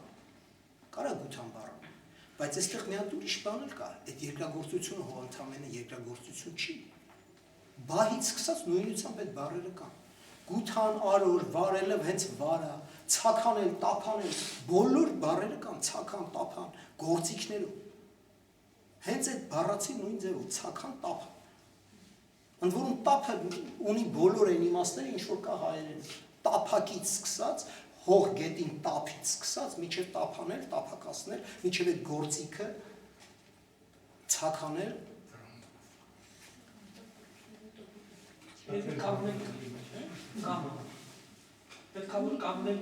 Այ կամը գրածա կում, զարմանալու ձայնավորը չի բռում, կում ա գրած, բայց ես հիշեցի ռուսերեն գումնո չի, գումնո է ռուսին, այսինքն այդ ուի այի հարցը չիրեմ, ընդեղ ինչ իմիջանից շատ կա, որ ույով արտահայտված, բայց ավելի ուշ հայերենում այո, կան այդպիսի բառեր, ուրմ է արմեից սկսած, ուրարտու արերատով վերջացրեց, այդ ուի այի հարցը բանա, այդ ուն իրականում օյ է, ենք հավարցիկ, որ ասում են օրա, այդ այի օյի հնչյունական բաներ կան, հնչերանքներ կան, ամենակարևոր այստեղն է երկրագործության հետ կապված, որ աստղային երկինքը նույնպես արտահայտված է և հայերի մոտ, և շումերների մոտ, նաև որպես տարեշրջան հացի արարման ցիկլ։ Այն ցուլ համաստեղությունը, որ այսօր մենք ասում ենք ցուլ, որ հայկական աղբյուրներում կոչվում է եզն, նաև ցուլ, նաև զվարակ, այնտեղ պարզապես ես չի, դա եզա, որը գութան է քաշում։ Իսկ կողքը կա գութան համաստեղություն։ Նույնիսկ կա գութանի այն խողովակը, սերմերի խողովակը, որի սերմերն է ցանում։ Սերմերն են լցնում։ Նույնիսկ հայկական աղբյուրներում կա խողովակ համաստեղություն, որը ուղղակի վկայված անուն է, բայց թե կոնկրետ որ համաստեղությունն է, մենք չգիտենք։ Հիմա շումերների միջոցով ես կարծում եմ, որ կարող ճիշտ եմ, եթե դե գրած է սերմերի խողովակ, մեր որ գրած է ընդ որում խողովակ բառը գրած է խով։ Իրականում խողովակը կրկնական անուն է։ Ցույց ասես կլոր։ Խովն է, որ տվել է խողով։ Ակնել դե վերջացած։ Այդ խողովակը կարա լինի մեր այդ խողովակ համաստեղությունը։ Հետո մեզանում շումերական նյութը քանի որ չկար, եւ մեր գիտնականներն էլ շատ էին սիրում ամեն ինչ հունաբան դպրոցին վերագրել, որ հունաբան դպրոցը էս վերեց հունաբան դպրոց, էս ինչ կա, սա հունարենից է կամ թարգմանությունը կամ էսա կամ այնա։ Երբ որ հայկական աստղաներն համեմատում եք շումերականի հետ, մենք տեսնում ենք, որ շումերում ոճը էր հունականի հետ։ Եթե ենթադրենք, որ ինչպես օրինակ ենթադրում է Աբեղյանը, որ թարգմանված են հունականից, եթե ենթադրենք օրինակ, բայց մենք ունենք համաստեղություններ, որ հույների մոտ գոյություն չունի։ Մենք ունենք ծիծեռնակ համաստեղություն, հույների մոտ չկա այդպես բան։ Այդպես բան կա մենակ շումերների մոտ։ Մենք ունենք անգղ համաստեղություն, որ միայն շումերների մոտ կա, հույների մոտ չկա։ Եթե հույների մոտ չկա, մենք ոնց կարայինք անգղն ու ծիծեռնակը հույներից թարգմանեինք, եթե իրենց մոտ չկա դրանից։ Իրենց մոտ կարապը չի անգղի փոխարեն։ Այդ կարապը շատ ուշ բան։ Պաթխոմյոսը արդեն չգիտի ինչ թրջում։ Պաթխոմյոսը գրում է թրջում համաստեղություն։ Թրջում։ Անգղի համաստեղություն գրում է թրջում։ Այսինքն այն ինչ որ հայ գյուղացին գիտեր, հələ պատմում էր, այդ հեքիաթների մեջ է քաչալ քերքեր, այդ քաչա այդ անգղն է։ Քերքես հենց անգղ է նշանակում։ Այն ինչ որ հայ գյուղացին անգրագետ գիտեր, Պաթխոմյոսը արդեն չգիտեր, որտեղ դա իր գիտելիքը չի, ինքը ասում է անգղ համաստեղությունը, ոչ հայերը շում են, ասում են ինքը ասում է թրջում։ Ավելի ուշ, քանի որ դա վերագրվեց Ապոլոնի թրջունին, հետո քանի որ Ապոլոնի թրջունը կարապն էր, ասեցին կարապ։ Այսինքն դա ուշ ինտերպրետացիաներ են, որ գալիս է Պաթխոմյոսի թրջունից։ Այնտեղ կա արտ համաստեղություն, ուղանքն, Պեգասի ուղանքն կոչվում է արտ, որը ցանում է, որը վարում է ահա այս ես համաստեղությունը։ Այնտեղ այդ հասկը, որ կույս համաստեղության նա միշտ պատկերվում է հասկը ձեռքի չէ։ Այդ հասկը արդեն այդ հասած վերքն է այնտեղ շատ չեմ ուզում այս մասին խորանալ, մի խոսքով։ Բայց հետաքրքիր է։ Այդ հսկայական առանձին դասախոսությունը, թե ինչպես աստղագիտական երկինքը Շումերում ու Հայաստանում նույնն է բառացիորեն, եւ թե դրա համար եմ ասում երկրագործությունը պարզապես երկրագործություն չի։ Դա ուղղակի կապված է։ Այս մի օրինակն ասեմ փակենք։ Ուրեմն եզնարած համաստեղությունը վոլոպաս։ Մեր աղբյուրում կոչվում է եզող կամ եզնող։ Այդ եզնարածը ամենայն հավանականությամբ վոլոպասի ուշ թարգմանությունն է, ես չգիտեմ, հին աղբյուրներում եզնարած ձև չեմ տեսել։ Բայց ինչն է հետաքրքիր, շումերում այդ համաստեղություն կոչվում է լուծ, եզների լուծ իմաստով, դա գաղափարագիր է։ Նոր գիտեմ, որ սա նշանակում է եզների լուծ։ Մեր Աճարյանի գյուղացին, Բուլանխի անգրագետ գյուղացին, ասում է այս համաստեղություն կոչվում է լուծք։ Երկու աստղա ամոլ, երկու աստղա հորիկ, մեկը մաչկալ, մեկը հոտաղ, մեկն էլ հացվոր, այդ աղջիկը որ հացավեր է վարանում։ Այն կողմից էլ բաննա, գելնա, որ հացվորի վրա կհարցակի։ Հետ էլ այն կողքի գելի համաստեղություն։ Այդ ամբողջ երկինքի այդ հատվածը նույն լուծ կանոնով աստղ հատ պատմում ու նկարագրում է անգրագետ Բուլանախի գյուղացին Աճարյանին գրում է։ Այն ինչ որ շումերում է գրած, որ սա լուծք համաստեղությունն է։ Այսինքն 20-րդ դարի մեր գյուղացին, որ վարեր անում, ինքը քրմական գիտելիքի կրող էր։ Սա է իրականություն։ Տարներ չիմացողը նույնիսկ։ Այն հին քրմական գիտելիքը անգին գիտեր, ինքը դրա մեջ ապրում էր։ Այսի ինքը դա ինչ գիտեր։ Պարզապես պետք է իրան հարցնել ու գրի առնել եւ ինչքան որ հարցերին գրի առան, էլի քյալա էլի բրկվեց։ Այսքան շնորհակալություն։ Եթե հայերենն է, շումերենն է եւ այլն։ Այսինքն ոնց է Եզրակացությունը հետեւյալն է։ Այն մարդիկ, ովքեր հայկական լեռնաշարից իջել են, բնակեցրել են, այդ տարածքը յուրացրել են, դրանք հայախոսներ են, դրանք հայեր են։ Հասկանալի է։ Հիմա ես Հավասարման նշան կա, շումեր։ Հիմա ես նստած մտածում եմ, եթե իրանք հայեր են, հիմա շումերները վերցել են ստեղծել են մշակույթ, որտեղ կա Գիլգամեշ, Էնկիդու, կա Էնկի եւ այլ այդպես աստվածների անունները, որը հայերը չեն կրում հիմա։ Իրանց մոտ այդ նույն երկվորակները, Սանասար, Բաղդասարն եւ այլն։ Հիմա այդ հակասությունը դուք ո՞նց եք բացատրում։ Ուրեմն ասեմ։ Շումերները, որ իջել են ներքև։ Նստեք։ Նոր մշակույթ չեն ստեղծել։ Իրանք զարգացրել են իրենց մշակույթը, ոնց որ Թամանյանը, մեկ Թամանյանի թանգարանում, այն ինչ որ ինքը զարգացրել է այս հրապարակը սարքելիս, ինքը օգտվել է նախորդ ժառանգությունից, ինչ որ բաներ իր ժամանակից ա բերել։ Իրենք զարգացրել են այն, ինչ որ ունեցել են մինչև այդտեղ գալու։ Եվ իրենք շատ կարոտել են իրենց նախահայրենիքի ու այդ մասին շատ են գրել ու խոսել։ Եվ դրախտի մասին պատկերացումը կապված է եղել Հայաստանի հետ, դրա համար էլ իրենց բոլոր հերոսները գնում են Հայաստանում փնտրել։ Ավելին, իրանք նամակներ կան, որ բողոքում են, Արատայի քրմին խնդրում են և բողոքում են, որ ասում են, տաճար սարքող վարպետները չեն գալիս, տաճարները ճակ չքել են։ Այդ էլ Արատայից պիտի գար։ Այսինքն մի հատ գաղութ է եղել, էլի։ Դա եղել է գաղթօջախ։ Բայց այդ անունները չէ, որ չեն բռնում իրար։ Հիմա ասեմ, ուրեմն անունների հարցը շատ պարզ է։ Շումերները, ես ընդհանրապես շումերական գրային համակարգը երբ որ նայում եմ, ես տպավորություն է, որ Մեսրոպ Մաշտոցների մեկ ակադեմիա է աշխատել, այնքան հանճարեղ համակարգ է դա։ Այն իմաստով, որ մի կողմից գաղափարագրերով հուշում են իրանք, սեպագիրը գաղափարագիր է, չէ նկար ենք։ Մյուս կողմից հնչյուններով հնչեցնում են։ Օրինակ, կի, այ դուք ասեցիք, ենք, վերցնեք ենք, ուրեմն կի, կամ կե, նույն սեպանշանը միշտ ունի ի է ընթերցում էր։ Կի, կե, գիտեք ինչ նշանակում շուները։ Կեանք, իսկ էանքը հոգնակի թիվն է։ Կեալ, ապրել, ալը բայական վերջավորությունն է։ Կեցը, թող ապրի։ Բուն արմատն է կե։ Իսկ իրան գրում են միայն արմատը։ Կե, նշանբար կենթանի, այդ թվում և ասեք օրինակի համար անասում։ Կե, այսօր ոնց է կենթանի բառը ինչ է նշանակում։ Համ նշանակում է ողջ, առողջ կենթանի, համ էլ նշանակում է ժիվոտնը է։ Ընդեղ էլ է այդպես։ Էնկի, էնկե, իսկ էնը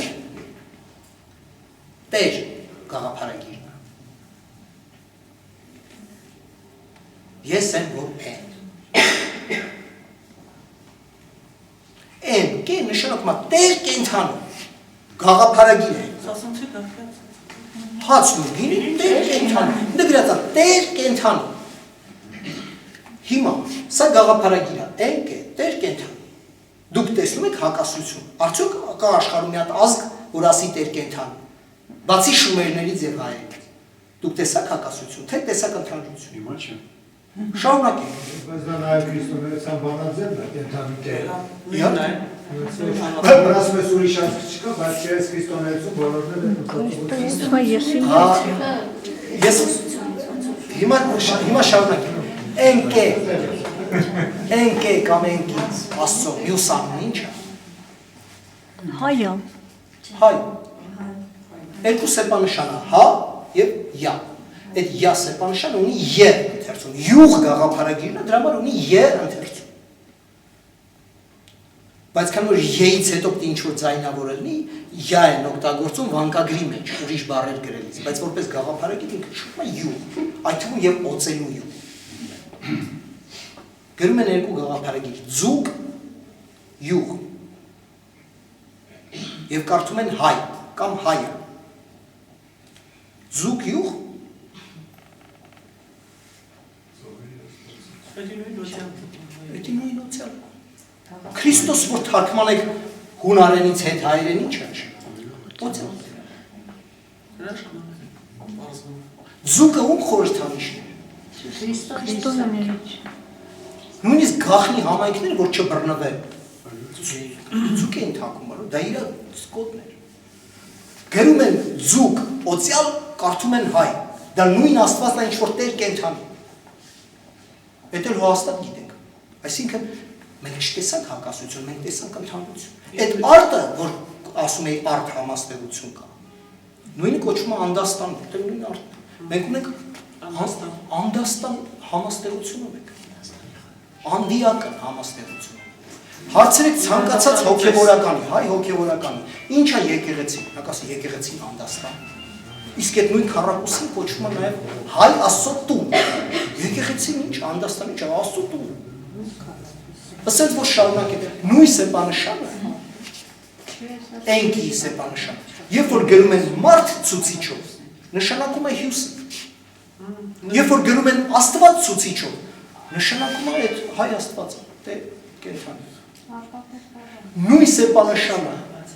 երբ որ դնում են ծառ ցուցիչով, դա նշանակում է կաղնի ծառ։ Կամ ուզե կենաց ծառ, հա։ Կաղնի է վերացին։ Դա գերմանացիքի աշկերտ։ Ինչ եմ ուզում ասեմ, հակասություն չկա, պետք է պարզապես ուշադիր, հատ, եմ որ ասում եմ բրինձը, ծավարը, մոխրոտիկի գործը արվի, ես 10 տարի այդ մոխրոտիկի գործը արել եմ, ես առաջի հատորն եմ տպել, մի 10 տարի անելու եմ երկրորդը տպել։ Որտեղ միայն այդպես կարելի է աշխատել եւ այդպես պետք է աշխատել, առանց վիրավորվելու համաշխարհային դավեր նյութողներից, այդպես չի։ Ինչքան մեր դեմ տրամադրված մարդ կա, իմացեք 100 այդքան մեզ համակրող մարդիկ կան աշխարհում։ Մանավանդ գործանելուց հետո ավելի շատ կօգնեն։ Էս էլ ասեմ ու ամփոփենք։ Լավ, մեր հատ հարց կար։ Ես այստեղ քանի դրան վերաբերյալ էր, իսկ Հովհաննեսի նշանը նույնն է, ինչ որ ձուկ օցիալ հայ Աստված։ Նույն նշանն է այսինքն։ Հա, այդպես էլ պետք է լինի։ Բանը ավելին ասեմ։ Երբ որ պատկերված է այդ մարդու մարմնով եւ ձկան գլխով։ Այո։ Դա վաղուց նկատել են գիտնական։ Դուք նայեք հայ հոգևորականների կաթողիկոս այդ հարթաքանդակները նույն մեր կաթողիկոսի թագերը ձկան Էրաններ բաց։ Մի խոսքով դա ինչ վերաբերում է հակասությունների, չկան հակասություններ։ Պարզապես պետք է հաթ ուշադրություն նայել։ Ավելին այդ նույն հայը Աստծո, այդ հենց հայ Աստված կա ստեղծել մարդու կան, ըստ շումերների։ Ավելին, շումերերում կա մի հատ ուրիշ բառ։ Հայ, գիտեք ինչ է նշանակում։ Հայ։ Շկմա մարդ։ Մարդ։ Նույն հայը։ Մեր հայը ասում։ Չէ, հայ նշանակում մարդ։ Այսինքն մեր ցեղանունը, իմ կարծիքն է, մեր ցեղանունը եւ կապված է այն փաստին, որ մենք մեզ ինչ ասենք, ասենք մարդ։ Մարդիկ իրար ինչ ասեն։ Մենք մեզ մարդ ենք ասել, ընդհանրեն։ Ոնց որ երիտասարդին ասում են երիտասարդ, դիմելուց, օրիորդին ասում են օրիորդ, դուք ոնց պիտի մարդ, դուք ասում եք մարդ։ Մենք մեզ մարդ ենք ասել։ Այստեղ մի հատ նոր հարց կա։ Դոչն է, ինչ է նշանակում, գերմանն չէ, այդ դոչը ինչ է, հին գերմանն նշանակում պարզապես մարդ, իրանք իրոք մարդ են ասում, Մարդերի երկիր, մարդկանց երկիր։ Մարդկանց երկիր։ Ճիշտ ուրիշ ազգերը հարևանները այնտեղ մեկը ասում է, չգիտեմ, քանի որ ասենք հռոմեական նեմեց ռուսն է ասում, որպես չհասկացող ռուսերեն չխոսացող։ Լատինները Գերմանիային ասում այդ պրովինցիայի հետ կապված, բայց մարդը ինքը իրան ինչ ասում, ազգը ինքը իրան ինչ ասում, մարդ։ Այսինքն իրանք էլ են այդ անալիքը դարձել, պահպանել հաստոր գերմանացիները շատ։ Իհարկե, ես կարծում եմ, որ շատ ազգեր վրացել են ադամիջ։ Բանա մի խոսքով սրտով շատ ամեցեք։ Ներեցեք ասացիք մոտ 2000 բառը հայտնի շումերից ներկայումս քանի բառ է հայտնի, այսինքն 2000-ից քանի տոկոսն է կազմում։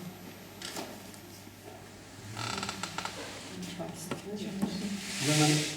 շումերերեն Ընդհանուր բառապաշարի քանակը շումերերեն շումերական նյութի 12-13%-ն է ընդհանրապես հրապարակված։ Սա գալիս է նրանից, որ այդ նյութերի հրապարակումը շատ աշխատատար, ժամանակատար, դժվար process է։ Այսինքն ամբողջ ինստիտուտները են աշխատում, բայց չեն հասցնում։ Դա մի հատ այսքան սալիկը մինչև տեսքի է բերվում գիտական շատ ծանր աշխատում։ Դրա համար, բայց լավ է, որ այսօր հիմա արդեն այս կոմպյուտերների բանի պարագայում մի քիչ կարագան ավելի։ 12-ը այսինքն մոտավորապես ինչ թիվ է կազմում 12%-ը։ Այն ինչ որ հրապարակված է շումերական նյութի։ բառապաշարի քանակը։ Չէ, բառապաշարը, իրոք, բառապաշարը մոռացեք։ Ընդհանրապես շումերական սալիկներ, տեքստեր ինչքան որ մեզ հասել է, դրանց 12-13%-ն է որ հրապարակված է։ Եվ այդքանը ինչքան բառապաշար ունի։ 30,000 կարծում եմ։ Թիվները հետաքրքիր 2000-ը։ Բառապաշարը ինչքան է մոտավորապես։ Այդ բարերի Այդ 2000-ը այդ բառապաշարի քանի տարբեր բառերն էլի։ Ուրեմն այստեղ դժվար է ասել, որովհետև ես վախենում եմ թեև ասել ինչ մոտավորապես 12-13 հազարի կարգի է, որ հաստատ մենք իմաստները գիտենք ու հնչողությունը գիտենք։ Մոտավորապես 12-13 հազարը, բայց շատ պայմանական թիվ է, ինչու է պայմանական, որտեղ այնտեղ բառեր, գաղափարագրեր կան, որ ակադերեն են կարդացել։ Ոնց որ հիմա ծիտ նկարածել է ռուսը ասի բծից է, բայց մենք չգիտենք դա կոնկրետ բնագրում ոնց է հնչել։ Իմաստը գիտենք, ակադերենը գիտենք, գաղափարագիրը ինչ է նշանակում, բայց ինչպես է հնչել շումերերում չգիտենք։ Դրա համար տեսեք, որ կամ հասարակ մի բան, բառը երկու արմատից կազմված, իրանք կարծում են մի բառ է։ Դրա համար այսօր որևէ մեկը ռիսկ չի անի ձեզ գոնե մոտավորապես թիվ ասել, ես լինելով դիլետանտների շրջանում համարձակվում եմ ասել 12-ից 13 հազար, բայց ուրիշ տեղ չէի ասի։ Հայերենում հիմա ինչքան բառ է հայտնի։ Հայերը շումերեր են Չէ, ընդհանուր։ հայերեն ասում ուզում համընկնումը հասկանալ 2000-ը ինչ կարգի մեծություն է, արդյոք շատ մեծ թիվ է, թե նորմալ թիվ է։ Ուզում եմ 2000-ը զգամ ես։ Ուրեմն ասել։ Բառարանները մինչև 300,000 տարողություն ունեն։ 300,000 Բառարմատները մոտավորապես 10,000 են։ Բառերը մենք 5-րդ դարում արդեն ունենք 60,000-անոց բառապաշար։ 5-րդ դարի մենք ունենք 60,000-անոց բառապաշար։ Այդ համընկումները հիմնականում արմատներ են, չէ՞։ Չէ, միայն արմատ, Միայն արմատ։ միայն արմատներ։ Բայց տեսեք խնդիրը որն է, մենք հայերեն բառ ասելով ինչ ենք հասկանում։ Լիքը բառեր կան քրիստոնեական գաղափարախոսության հետ կապված, որ եկել են։ Հիմի ասենք եպիսկոպոսը հայերեն բառը, թե չէ, իհարկե հայերեն բառը, որտեղ մտած է։ Գրավոր, բանավոր, կաթողիկոսը հայերեն բառը, հայերեն, բայց իրականում հայերեն չի, չէ։ Մենք գիտենք որ փոխառություն, ուշ փոխառություն։ Այդտենց հսկայական քանակությամբ պարսկերեն բառեր կան կապված պալատի պաշտոնյաների բաների հետ, որ ոնց որ եկել մտել են, այդտենց էլ մոռացվել պալատի հետ։ Հիմա ես գրավոր եթե նայենք շատ այդ բառերը, բայց իրականում քիչ։ Դրա համար ես հատուկ խոսեցի որակի մասին։ Այսինքն ոչ թե խալաձելնիկ տելևիզոր կաթողիկոս, որ վերցնած բառեր են, այլ ձեր, ոտ, աշ, քիթ, բերան, մենք, դուք, ես վառել, այրել, կրակ, այսինքն նախնական բառեր, որոնք մի ազգ ուրիշ ազգից չի վերցնում։ Այս գիրքը գրելիս ես վիճակագրության հետ կապված ձեզ շատ հետաքրքիր բան ասել։ Այս 2000 բառի պարագայում արդեն մենք կարող ենք վիճակագրություն պայմանական ունենալ։ Ինչու՞։ Որովհետև մոտավորապես 10-12%-ն է համարվում, այդ ամենա ծաղկացրած, որ բնիկ հայերեն բառը հայերեն։ Մնացածը համարվում է փոխառություն կամ անհայտ ծագման։ Ինչ է նշանակում անհայտ ծագման բառը։ Օրինակի համար սեղ, պատճառանի բառերում գրած է, որ ոչ մի ցեղակից չեն գտել, որ ասեն հնդեվրոպական արմատից է։ Ոչ էլ գտել են հարևան մի լեզու, որ ասեն ստեղից է վերցված։ Չկա ոչ, ասում անհայտ ծագման բառ։ Ուրեմն հայերենում մոտավորապես 70-ից 80% բառերի հայոց լեզվի ամենասովորական մեր այսօրվա բառապաշարը 70-ից 80% անհայտ ծագման բառեր։ Այդ որ ասում ենք հնդեվրոպական լեզու, այդ ընդհանրապես 10%-ն է հնդեվրոպական, որ դուր անգլերեն դոր, գերմաներեն դոր, օկը այդ ընդհանրապես 10%-ն է։ Այդ 10%-ն ասում մի քիչ ծաղկացրած է, 10-ը չկա։ Այս շումերերեն հայերենը ցույց է տալիս այս այդ 70%-ի այդ անհայտ ծագման բառերը։ Ոչ պարսկերեն կասկեն։ Ոչ մի ուրիշ շերտ չկա։ Հենց հայերեն։ Ընդ որում մի քանի բառեր կան, որ ենթադրվում է թե պարսկական է։ Բայց շումերերենը ցույց է տալի, որ պարսկական չի այդ փոխառությունները։ Դա պարսկական շերտ չի մեզանում։ Որտեղից գիտեն։ Գրած է։ Զուրա ահ Զրա, նշանակում է հենց զրա, գրած է պաշտպանական զենք, շումերել, 21-րդ դար մթա, ինչ պարսիքսն է, բայց աճարանը ենթադրում է, որ դա պետք որ լինի իրանական փոխառություն, բայց աղբյուրը չի նշում, աստղանիշով դնում, այսինքն հիպոթետիկ վերականգնում է, որ հին պարսկերենում պետք է որ լիներ այսպիսի բառ, որից հայերը վերցնեին, բայց իրանք մոռացել են, կորցրել են, հայերենում պահպանվել է։ Կարմեն ջան, դե ամեն դեպքում մի քիչ ներքև է նշում էլի։ Հա։ Հա, ես ինչ եմ ուզում ասել, որ կան դեպքեր, իդեպ նույնը կա նաև սրահ։ Սրահն էլ գրած է պետական շենք։ Շումերում, սրահ։ Պետական շենք, տենց են հասկացել, ամենայն դեպս անգլերեն բառարանի այդ Պենսիլվանիայի բառարանագիրն է գրել պետական շենք։ Սրահի համար էլ բան չկա, վկայված աղբյուր չկա իրանական լեզվում, բայց ենթադրվում է, որ երևի իրանականից է անցել։ Այսինքն այս հայերեն շումերերեն զուգահեռներով մենք նաև ճշտում ենք այն որ ձեռի հետ իրանականին են, շերտին են վերագրել, թե որն է, որ իսկապես իրանական է, որն է, որ իրանական չի, մենք թափիտակ դրանք էլ ենք լցել։ Այսինքն, ստեղ հիմնակ հաց, շումերերը, այդ բառը հնչում է ած, ինչի է հնչում ած, որտև հագագային հն հայերենում բառասկզբում, կամ չի եղել, հետո է ծագել, բայց եթե նույնիսկ լիներ, սեպագիրը այդ հն կարար չգներ։ Գրած է ած, հացը, գրած է աճարան, անհայտ ծագման բառ, ոչ մեկ, հացը ոչ ոք չլինի, որ դեիցա ծագում է, որտև հայերից բացի, հայերենի այդ հաց բառի ցեղակիցը չեն գտել, ոչ մի եվրոպական լեզու, բրեդ, խլետ, բան, չկա հաց, չկա, բայց հարևանների մոտ է չեն գտել, որ ասեն, վրացիներից են փոխառել, պարսիկներից են։ Ուրեմն հայկական է, բայց հացը, դա հացահատիկային բան է, քաղաքական։ Պետք է անպայման հայկական լինի։ Մի հատ էլ հարցերի կներեք, իսկ ընդհանրապես շումերենը համեմատվել է տարածաշրջանի այլ բառերի հետ, համընկնումների քանակը մոտավորապես ինչ կա։ Ասա, ուրեմն շումերենը համեմատվել է Պոլինեզիայից սկսած այնտեղ, երբ որ ասացին հնդեվրոպականը, հետո սրանց ասեցին դուք ֆաշիստ եք, անգամ Պոլինեզիայից ու ամբողջ մնում էր Մարս հասնեն։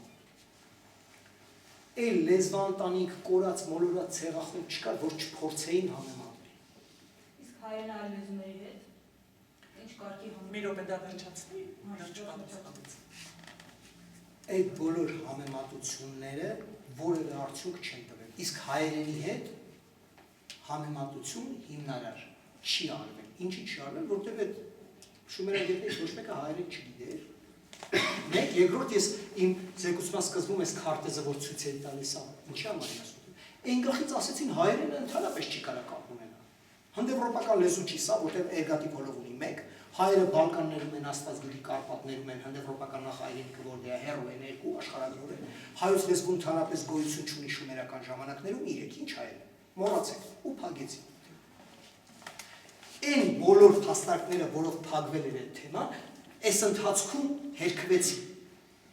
Հայերենը պարզվեց բնիկա, պարզվեց շումերների հարևանն, պարզվեց ավելի հինը, եւ պարզվեց, որ Եփրատի վերին հոսանքներից իջնողները մեծ հավանականությամբ եւ նույնիսկ անխուսափելիորեն պիտի հայախոսեն։ Այսինքն, այս ամբողջի նոր լույսի ներքո մենք պարտավոր էինք նորից ստուգել։ Մյուս կողմից այն բառերի հնչողությունը, որ հայտնի չէ 20-ական 30-ական թվերին, այսօր հայտնի է շումերական։ Այսինքն, սա առաջին փորձն է համեմատելու հայերեն եւ շումերերեն բառերը իրար հետ եւ առաջին փորձից մենք ունենք 2000-ից ավել բառ, որը 6000 տարվա տարբերությամբ դա բան է, ուղղակի ջախջախիչ նույնությունը։ Համեմատեք գրաբարի հետ միջև այսօր քանի քերականական ընդհանրություն կա։ Ոչ մի։ Ոչ հոգնակի կազմում, ոչ բայի խոնարհում, ոչ մի բան։ Քերականությունը փոխվել այո, բացարձակ փոխվում, շատ արագ է փոխվում։ գրաբարի հետ էր համեմատած, 2000 որ համակեր էր։ Ես համեմատել եմ այն բառերի հետ, որոնք մեր գրավոր աղբյուրներում վկայված են։ Ես չեմ ասում, մեր կողքի գեղում այսինչ բարբարում տենց են ասում։ Ես միայն մատյանների գրավոր վկայված, այսինքն Աճարյանի բառարանում, որը տալիս է հղումները մատյաններին։ Գրավոր վկայված, այսինքն Մաշտոցից մինչև այսօր մեր աղբյուրներում վկայված բառեր են։ Հետո իմաստային շատ հետաքրքիր անցումներ կան։ Քապ, վարկա քապ։ Շումերեն նշանակում է ձախ ձեռք։ Հայերենում պարզվում է։ Քապ նշանակում է ձեռք, պարզապես ձեռք։ Այսօր մենք մոռացել ենք այդ բառը, բայց այդ բառը միջնադարում կար։ Ինչի է հենց ձախ իմաստը մոռացվել, որտեղ տաբուի հարցեր կային հավատի, կրոնի, ձախը վատնա չէ, աչելա, ձախորդություն բա։ Ձախ իմաստը մոռացվելը ձեռքի իմաստը պահպանվում է։ Քաղաք շումերերը նշանակում է ամուր։ Ամուր ինչ է նշանակում գրաբարում։ Ամուրս, ամուրս։ Որպես գոյական նշանակում է ամրոց։ Կրեպկի կրեպես։ Ամուր նշանակում է ամուր, որպես ածական, գոյական նշանակում է ամրոց։ Այսինքն քաղաք բառի նախնական իմաստը եղել է ամուր, ածական։ Հետո դարել է ամուր գոյական, ամրոց։ Եվ այստեղից գալիս է քաղաքի իմաստը։ Որտեղ ամրոցն է, որ վերածվում է քաղաքի։ Այսինքն պրոցեսը քաղաք դառնալու, նույնիսկ երևում է բառերի մեջ, բառերի պատմության մեջ։ Վիճակագրական առումով շումերական բառերը հենց մոտավորապես ցույց են տալիս 35-ից 40% բնիկ հայերեն։ Ես ասեցի, չէ, Աճարյանի բառերը 10%-ն է այլ, 10% չէ։ Բնիկ հայերեն բառերի բառապաշարը ավելանում է 20%-ով։ Եթե շումերերեն հայերեն ընդհանրությունների մեջ, այստեղ 30%-ն է։ Այսինքն սա ավելի մաքուր հայերեն, քան այն, ինչ որ ունենք Մաշտոցից է։ Բայց վիճակագրության համար շուտ է, որովհետև շարունակում են շումերական տեքստեր տպվել, բառարաններ տպվել, մյուս կողմից էլ շարունակվում է հայերեն շումերերեն ընդհանրությունների բանը։ Իսկ մենակ եք աշխատում օգնականներ։ Այո, Ես երկար ցանկացողներ չկան այս ասպարեզում աշխատելու։ Մեր երիտասարդներից լեզվաբան եւ այլն։ Շատ ցավալի հարց։ դե իմի Ոչ մենեջերությունը, ես ոչ ես պատրաստեմ ամբողջը որևէ սովորասել եթե ուզեն։ Իսկ ասենք շումերեն գրերի ու մեր հայկական սեպագրերի մեջ նմանություններ եղել են։ Ես տեսել եմ այդ նմանությունները, օրինակ եթե դուք նայեք ոչ միայն շումերական, ցանկացած բոլոր սեպագրերը շումերների սեպագրեր են։ Շումերական սեպը վերցրել են A, օրինակ A սեպանշան կա, որ բարձրապես A է հնչում։ Այդ A-ն օգտագործել են, խեթերը իրանց լեզվով են գրել, որտեղ A-ը պետք է այդ շումերական սեպն են դրել։ Բոլորն էլ գրել են շումերականով, բարձրապես իրանց լեզվով։ Օրինակ A սեպանշանը մեկին մեկ մեր այբուբենի A մեծատառն է։ A սեպանշանն է։ Երևում է, չէ՞։ Բոլոր սեպագիր լեզուներում ուրարտերեն, խեթերեն, շումերերեն, աքադերենսի A սեպանշան է։ Հա? Երկուսը միասին։ Երեք միասին։ Այս երեք սեպերը իրար հետ A սեպանշան։ Հիմա սա մեր մեծատառան չի։ Երբ որ դուք փորձում եք արագ գրել, դուք պետք է կպցնեք սա։ Եթե դուք չեք պոկում գրիչը, անկախ նրանից դուք մոմի մեջ եք գրում, կավի մեջ եք գրում, թե թղթի վրա եք գրում, թե մագաղաթի վրա եք, եթե դուք չեք պոկում, սա սենց է մարդը։ Եթե դուք չպոկեք ձեր գործիքը մակերեսից, սենց է։ Այսպիսի բաներ կան, բայց ես հատուկ փորձել եմ չգնալ այդ ճանապարհով, ես աշխատում եմ դիցաբանություն, այլն, ոչ մի տես բաների մեջ չմտնում։ Մաքուր լեզվաբանական նյութ։ Գրածած Մոտեցումը եւ նաեւ Կարծիքները հետ։ հա, Հիմա հարցեր։ այսպիսի բաներ նկատել եմ, օրինակ բա սեպանշանը, որ բահա նկարած, մեր բեին շատ նման։ Արտասանացի շոր ծանոթ գիտնական կամ գործընկերուներ, որ տեղական սրան ու ձեր կարծիքի ջատագործն են։ Ուրեմն Գերմանիայում այս հոդվածները տպում։ Իրանք են պատվիրել, իրանք են վճարել թարգմանչին, հրատարակել։ Ես ավելին ասեմ, պատահաբար ինձ ստացվեց, որ պատվիրել էի մի աղջկա, որը մեր կուրսից էր, որը դա ամուսնացել է գնացել է Գերմանիա։ Նա ինձ ասաց, թե Սարմեն դարձել կարող դու ես։ Ուրեմն ինչի ամ։ Վերնագիրը ոնց էր գնել եկել ինձ հետ Հայերեն առացի հիմա չեմ հիշում ոնց է։ Մոտավորապես Մոտավորապես էս է։ Շումերերեն, հայերեն հարաբերություն, լեզուների հարաբերության հարց։ Որտեղ եզրակացվում է, որ շումերերենը հայերեն է։ Էստ Այո։ մենք ստեղ Հանդիպեցիներ են կատարում։ Մենք ստեղ հանդիպեցինք, խոսեցինք, ընդ որում այդ մարդը աստվածաբան էր, գերմանացի աստվածաբան էր, որը շումերներին եկել էր աստվածաբանությունից։ Հետո այնտեղ վերջը ուրիշ մարդկանց հետ ես հանդիպեցի, բախտս բերեց Մյունխենում եղա, ամիսներ շարունակ։ Ինչ եմ ուզում ասել, նույնիսկ իրանք բան արեցին։ Երբ որ հոդվածս կարդացել էի, զանգեցին ինձ, խնդրեցին, ասեցին, եթե հայերեն է, եթե կարելի է, գուցե ինչ-որ հատված տեքստի, եթե ասպես հայերեն է, ապեջ է։ Մի հատ շումերեն տեքստ, վերցում հայերեն կարդ, մի հատված, թեկուզ երկու տող, ես ուղարկեցի 5 տող, 111 Ինչ էր տող, գրված ինձ հետ։ չէ կոնկրետ է տեքստ, Տողում ինչ էր գրված։ տեքստը 111 տողանոց տեքստ է, երկրագործական ինստրուկցիա։ Ինչպես վարել, ցականել, տափանել, քանի մատ խորությամբ սեր մտի ինգնի, բանա, հրահանգներ, Կարևոր գիտելիքներ են, հիմա էլ պետք է գա։ բանա։ Եվ կոնկրետ այդ հատվածը այն մասին էր, որ բացի այդ, որ ուղիղ վարում է, նաև պետք է անկյունա գծով վարել, ասма օպտիկոր վարես, ասма այս մի շարքերը սրանք ուղիղ պետք է վարել, ուղիղը գրածա շիտ, այդ շիտը հայրը շիտակ բան,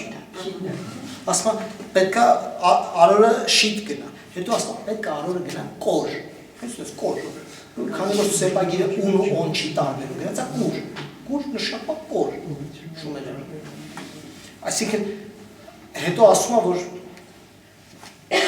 մի խոսքով 5 տող իրար հետևից լատինատար իրանց գրածը, տակը լատինատար հայերենը եւ հայատար հայերենը, 3 շարքով ամեն մի տողը։ Դա էլ իմ վախտը բերել է, որտեվ հայտնի շատ մեծ ու հեղինակավոր շումերագետ Չիկագոյի համալսարանից ինքն է վերցանել, հրատարակել, թարգմանել եւ այլն, այսինքն հայերեն կարդացածը բացարձակապես անգլերեն թարգմանություն չի տարել։ Ես զարմանում եմ, որ ինքը առանց հայերեն իմանալու այդքան է դες ճիշտ թարգմանել է։ Ուրեմն լավ շումերագետ է։ Հիմա ես պատրաստում եմ նաեւ այդ 111 տողանոց տեքստի հայերեն ընթերցում։ Դա 20-րդ դարի արտադրություն է այդ տեքստը, 20-րդ դար մաթա։ Այնտեղ չեն համապատասխանում բնականաբար որոշ դեպքերում, նույնիսկ էլ համապատասխանում, բայց քիչ։ Հիմնականում չեն համապատասխանում այդ բայական վարչավորությունները, որտեղ այսօր մեր ոչ մի բարբարում էլ դա չի համապատասխանում։ Գյումրվա բարբարի քերականությունը, Երևանի քերականությունը կապ չի։ Հա, ուզում եմ ասել քերականական վարչավորությունը եթե չհաշվի, բառարմատներով եթե նայեք,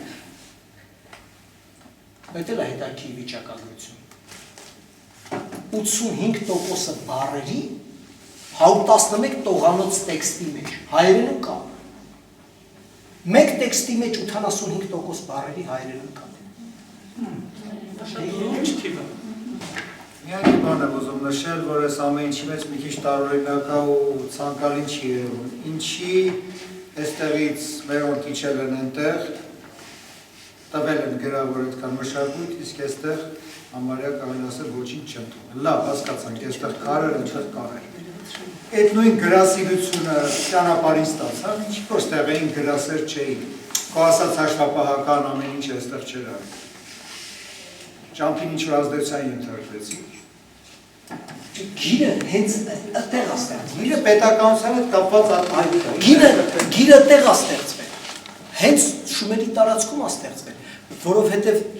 եւ այդ տեխնոլոգիան կավի վրա գրելու նույնպես այնտեղ է ստեղծվել, որտեղ դե քար չկար որ վրան գրել։ Ուղղակի միջագետի տարածքում քար չկա։ Այդ մարդիկ քարի վրա չէին կարող գրել, որտեղ քար չկա։ Քարը տաճար սարքելու համար Հայաստանից էին բերում։ Այսինքն այդ մարդիկ եթե ինչ-որ բանի վրա դրա համար իրանք սկսեցին աղուս սարքել։ Հեշտ է դրա համար սկսեցին շատ գրել, վատ акցենտ տալիս։ Չէ, դա գրակի առարկան ավելի ոչ։ Քո հարցը մի քիչ ավելի պատասխանենք։ Ես Դու ես ասես ինչու այնտեղ կա գրավոր։ Ինչու այնտեղ այստեղ չկա ժամանակվա պահպանված։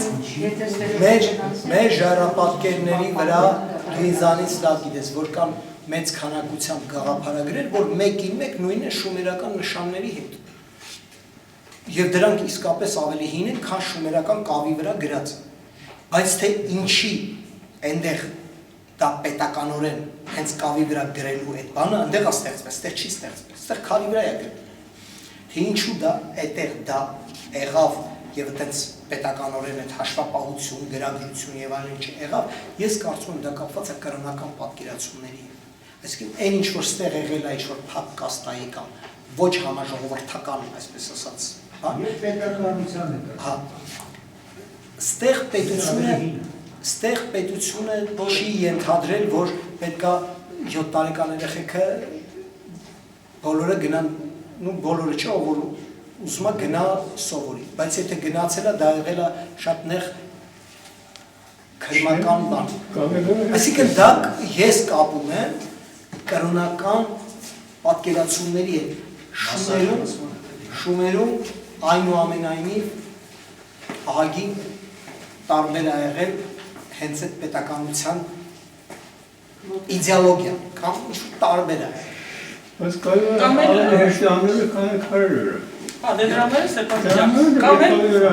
Արտուշ Շահնազարյանի տեսակետը, որ ասում է, որ չէր կարելի գրել։ Այնտեղ իրանք կարող է արդեն այդ փոփոխությունը գաղափարական արմենիացած Գաղափարագրերը մեր պահպանվել են լեռներում, հարթավայրում եղել է թե չէ ոչ ասել չգիտենք, բայց լեռներում արգելք չկար, այնտեղ լավ գնացել գրել։ Մեկ էլ շումեր ոչ մեկը իրար չի արգելել գրել։ Երկրորդ թուրքերը ինչի են ինչ հիմքով են պնդում որ թուրքերը ամբողջ ինտերնետը լիքն է այնտեղ խելոք բաներ կա փոչապ չէ բայց նայելը իսկ ո՞վ է դրա պատճառն է որ ինչ որ մի ժամանակ հայկական լեռնաշխարհից դեպի Ալթայի կողմերը շարժումները այ բացատրի թուրքերը շումերեն ընդհանրություն ուրեմն ինչ կատարվեց դա արդյունքա մի հատ պատահական զուգադիպության որը ծաղկացրին սարքեցին շատ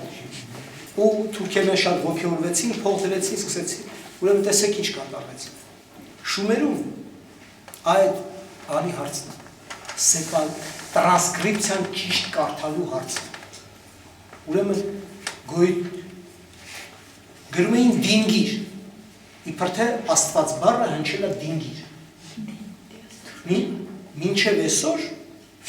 ասենք Ուրարտուի բանի այդ հրատարակողները, եթե Աստված ցուցիչ է դրած, ասենք Աստված խալդիկան չգիտեմ, այդ դինգիր են ասում։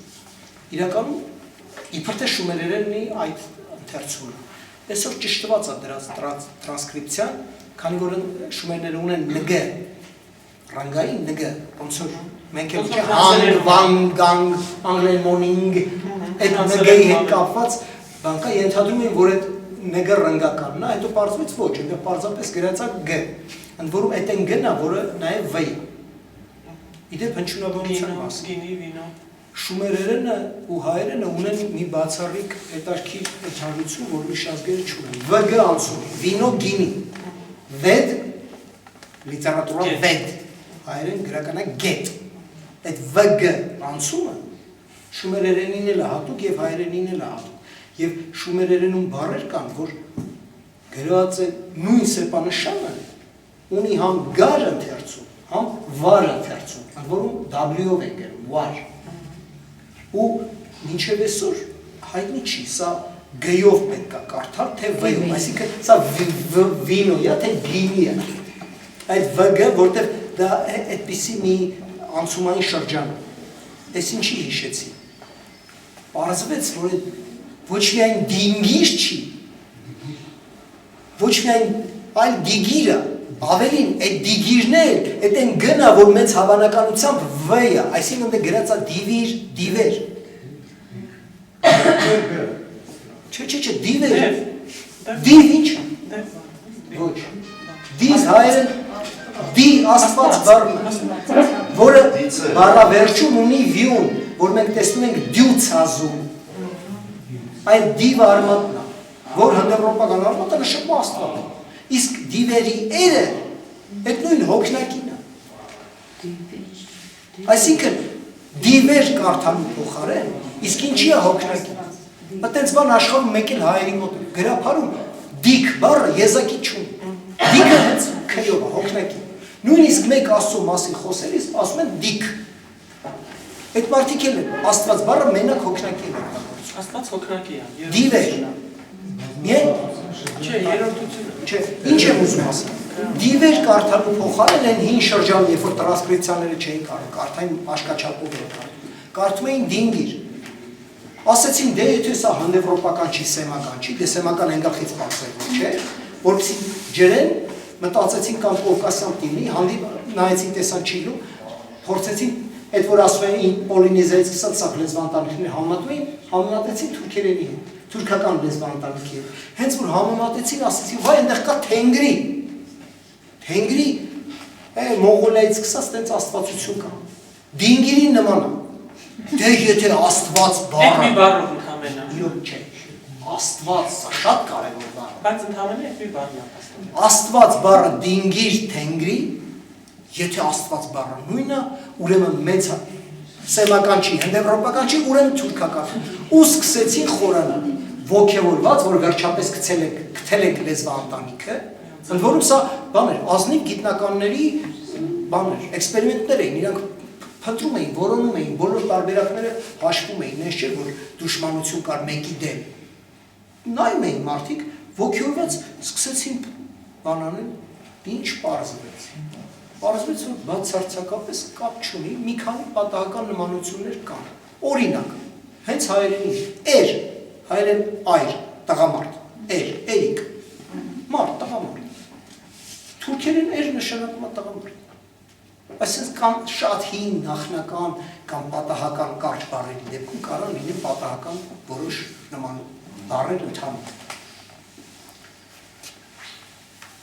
Я, ասեցին ե այդ սեպանշանը յուղ, я, թուրքերեն я։ Բայց ոչ ոք այդ բաներից գիտնականներից չէր ճշտել, որտեղ հայերեն յուղ բառի փոխառություն է։ Թուրքերենը եից հետո ու չի բերում, պետք է փոխի ասար։ Այսինքն հայերենից փոխառնված բառերը, որ թուրքերենում կային, էշից սկսած։ Երբ որ հայերենը բնիկ հայերենը եւ թուրքական իշակը ռուսներին է հասել թուրքական լեզուների միջոցով, որը վերցրել են հայերից։ Էշից սկսած, որ շումերերենում նույնը։ Ասեցին, այսինքն հայերենից վերցված բառերը թուրքերենում, սկսեցին ցուցակներ կազմել, թե թուրքերենը շումերերենի հետ ինչպիսի հարուստ ընդհանրություններ ունեն։ Բայց ասեմ, կան բառեր, որ իսկապես եւ հայերենում, եւ թուրքերենում ընդհանուր են։ Սրա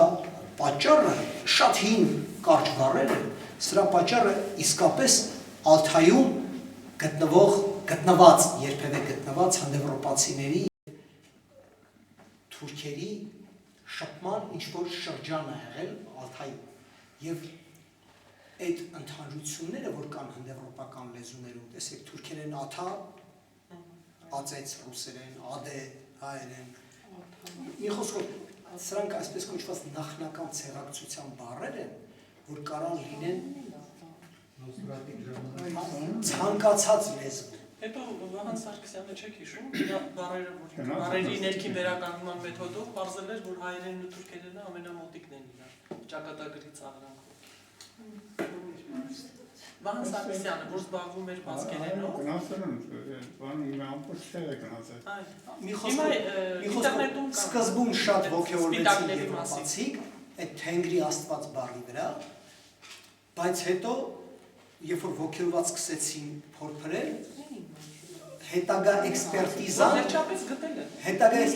դա չհաստատեց, բայց թուրքերը իներցիայով մինչև այսօր փող են դնում, ռեկլամ, բանկը կոչում են շումեր բանկ, դա գնաց բան արդեն, քաղաքական պրոցես, բայց այսօր արդեն որևէ մեկը դրան լուրջ չի վերա։